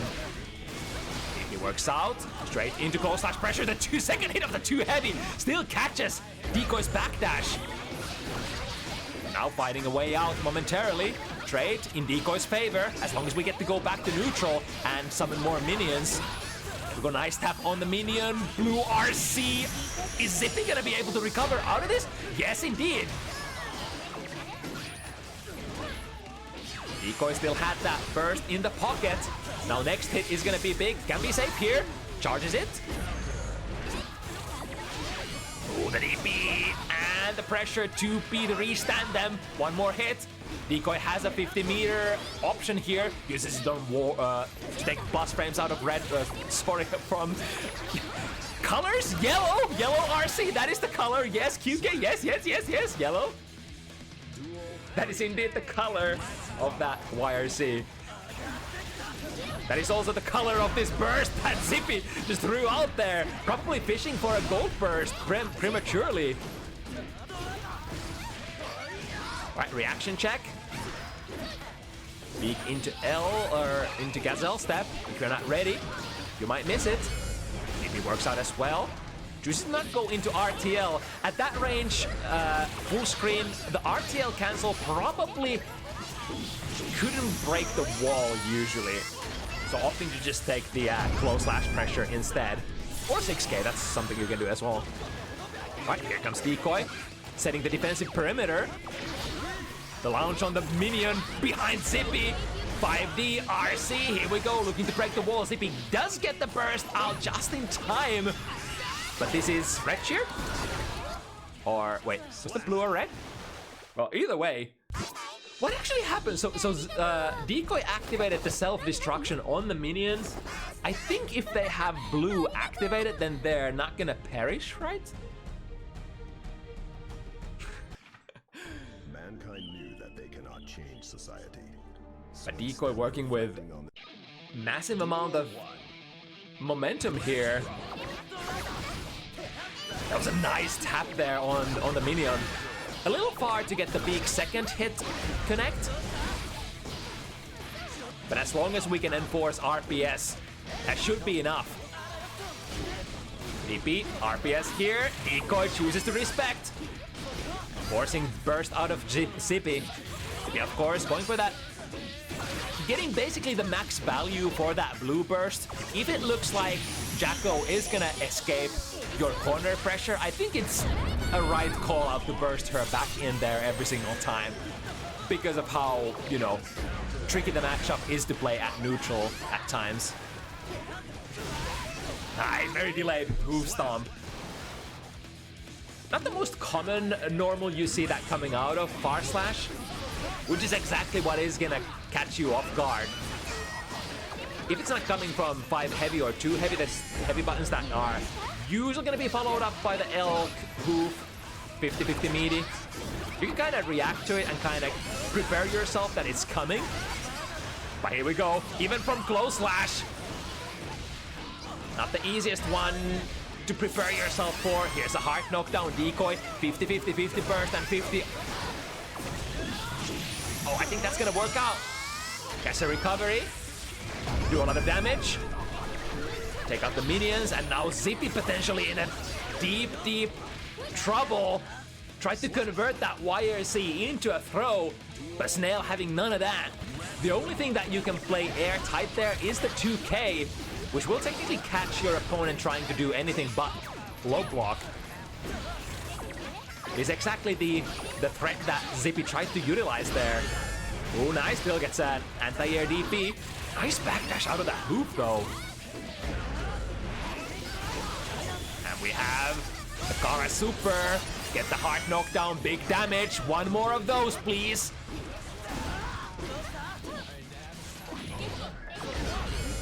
Go, RC. Decoy has an option to burst up here. Hard bait by Zippy. Gold burst is gonna be safe on block 2P, not quite gonna be the kill, but that has enough frame advantage to land a far slash. Far slash usually like a little dangerous there if you, I think if you set your pressure up like so, there's definitely an option for your opponent to mash with a 6P, or even try to low profile under 2K, might be the bane of that far slash. Either way, show must go on. The pressure mounted by Decoy Snail. Alright, we're going into the DP. Backdashes out of the close slash. Very nice timing there. And takes the round. Now this is very important game for Zippy. Losing this would mean Decoy goes, look at that range. Disgusting. Absolutely disgusting. But it is the name of the game. Jacko has pretty decent buttons for certain ranges and certain matchups. There we go, so many minions coming through. Zippy can't conceivably cancel, especially when you're already like still coming down from the sky. Super, and hunting for one more hit. Decoy has the resources though. It's a very safe kind of maneuver there, meeting with a 2S. It's gonna explode, jumping out of it. I just thought that Decoy would land a little closer, so Zippy ends up missing the throw. Elcon, there's a makeshift dash. Decoy closing in, waiting for a little micro frame, trying to make Zippy make a move. And then whoa, that was actually a block on the burst. I thought that worked out for a second. Decoy moving to the 6-point position. Threatening to end the set right here, right now on the next game win. The air dash still gets Zippy in there. However, Decoy staying vigilant, sees that the Gazelle cancel coming in and throws it. Getting thrown into the corner. Back neutral we go. Decoy would have definitely liked to take that wall break with a hard knockdown, because now Zippy actually gets to play, and every time Zim gets to play, you risk getting hit for a lot of damage. Tried to fully charge the 5D there. Sorry, the Wild Assault there. Which should, I think, technically work in that situation. So might have been a couple of frames late. Set point. Decoy Snail. With the matchup knowledge to boast with. It was a cute 2P. Was able to take out the minion before Decoy get there. Minions coming from a very tricky angle. That was a nice idea, the deep dash, but didn't quite get there. However, the follow-up situation, we're converting. 0 stamina for Zippy, but it's not gonna matter. We will be able to get the wall slump here, fully stamina free. And now again, the extremely safe spacing on that 2S would probably be safe against Elysian Triver, I reckon. But if you're being too careful, you're missing your best pressure position. And so it goes. Decoy Snail flips the situation, puts Zippy against the wall, finds the hit and takes the set 7-2. Yeah, you can definitely see that Decoy plays this matchup quite a bit.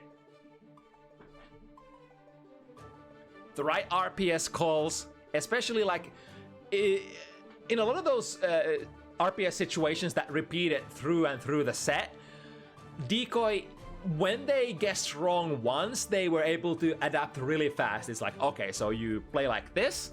All right, I know the answer. I'm gonna be ready to play the right option next time. And that's pretty much how the matchup unfolded. Immaculate performance, but big hand for Zippy joining this matchup on such a short notice and going into it being definitely the underdog.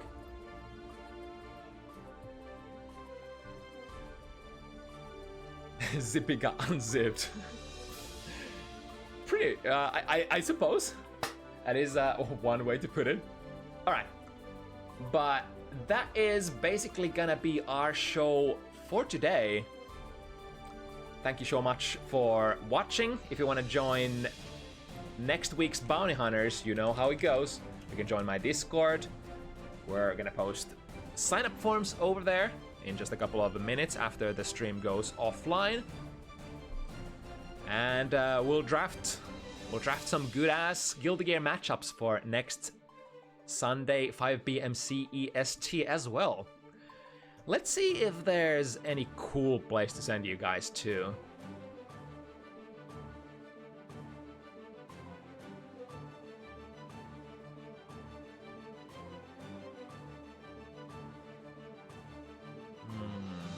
Do we know any of these players? Any events going on? I mean, it's the same old, same old. We have the German community, the Dach community running their exhibition event at the moment, but I think they're usually like fairly close to wrapping it up when we end as well. PETA doing 3v3 tournament. That sounds pretty interesting. It is not Strive, but it is Guilty Gear, and I'm willing to take that. Sounds like something I would love to watch. So let's go raid Mr. PETA, who is currently the strongest European player in Guilty Gear Exert, which is the old iteration of the game. Fugbida. Indeed. Alright, see you next Sunday, gamers. It's been an honor. Thank you for watching. Yeah. That's how it goes. Next time. Bye-bye.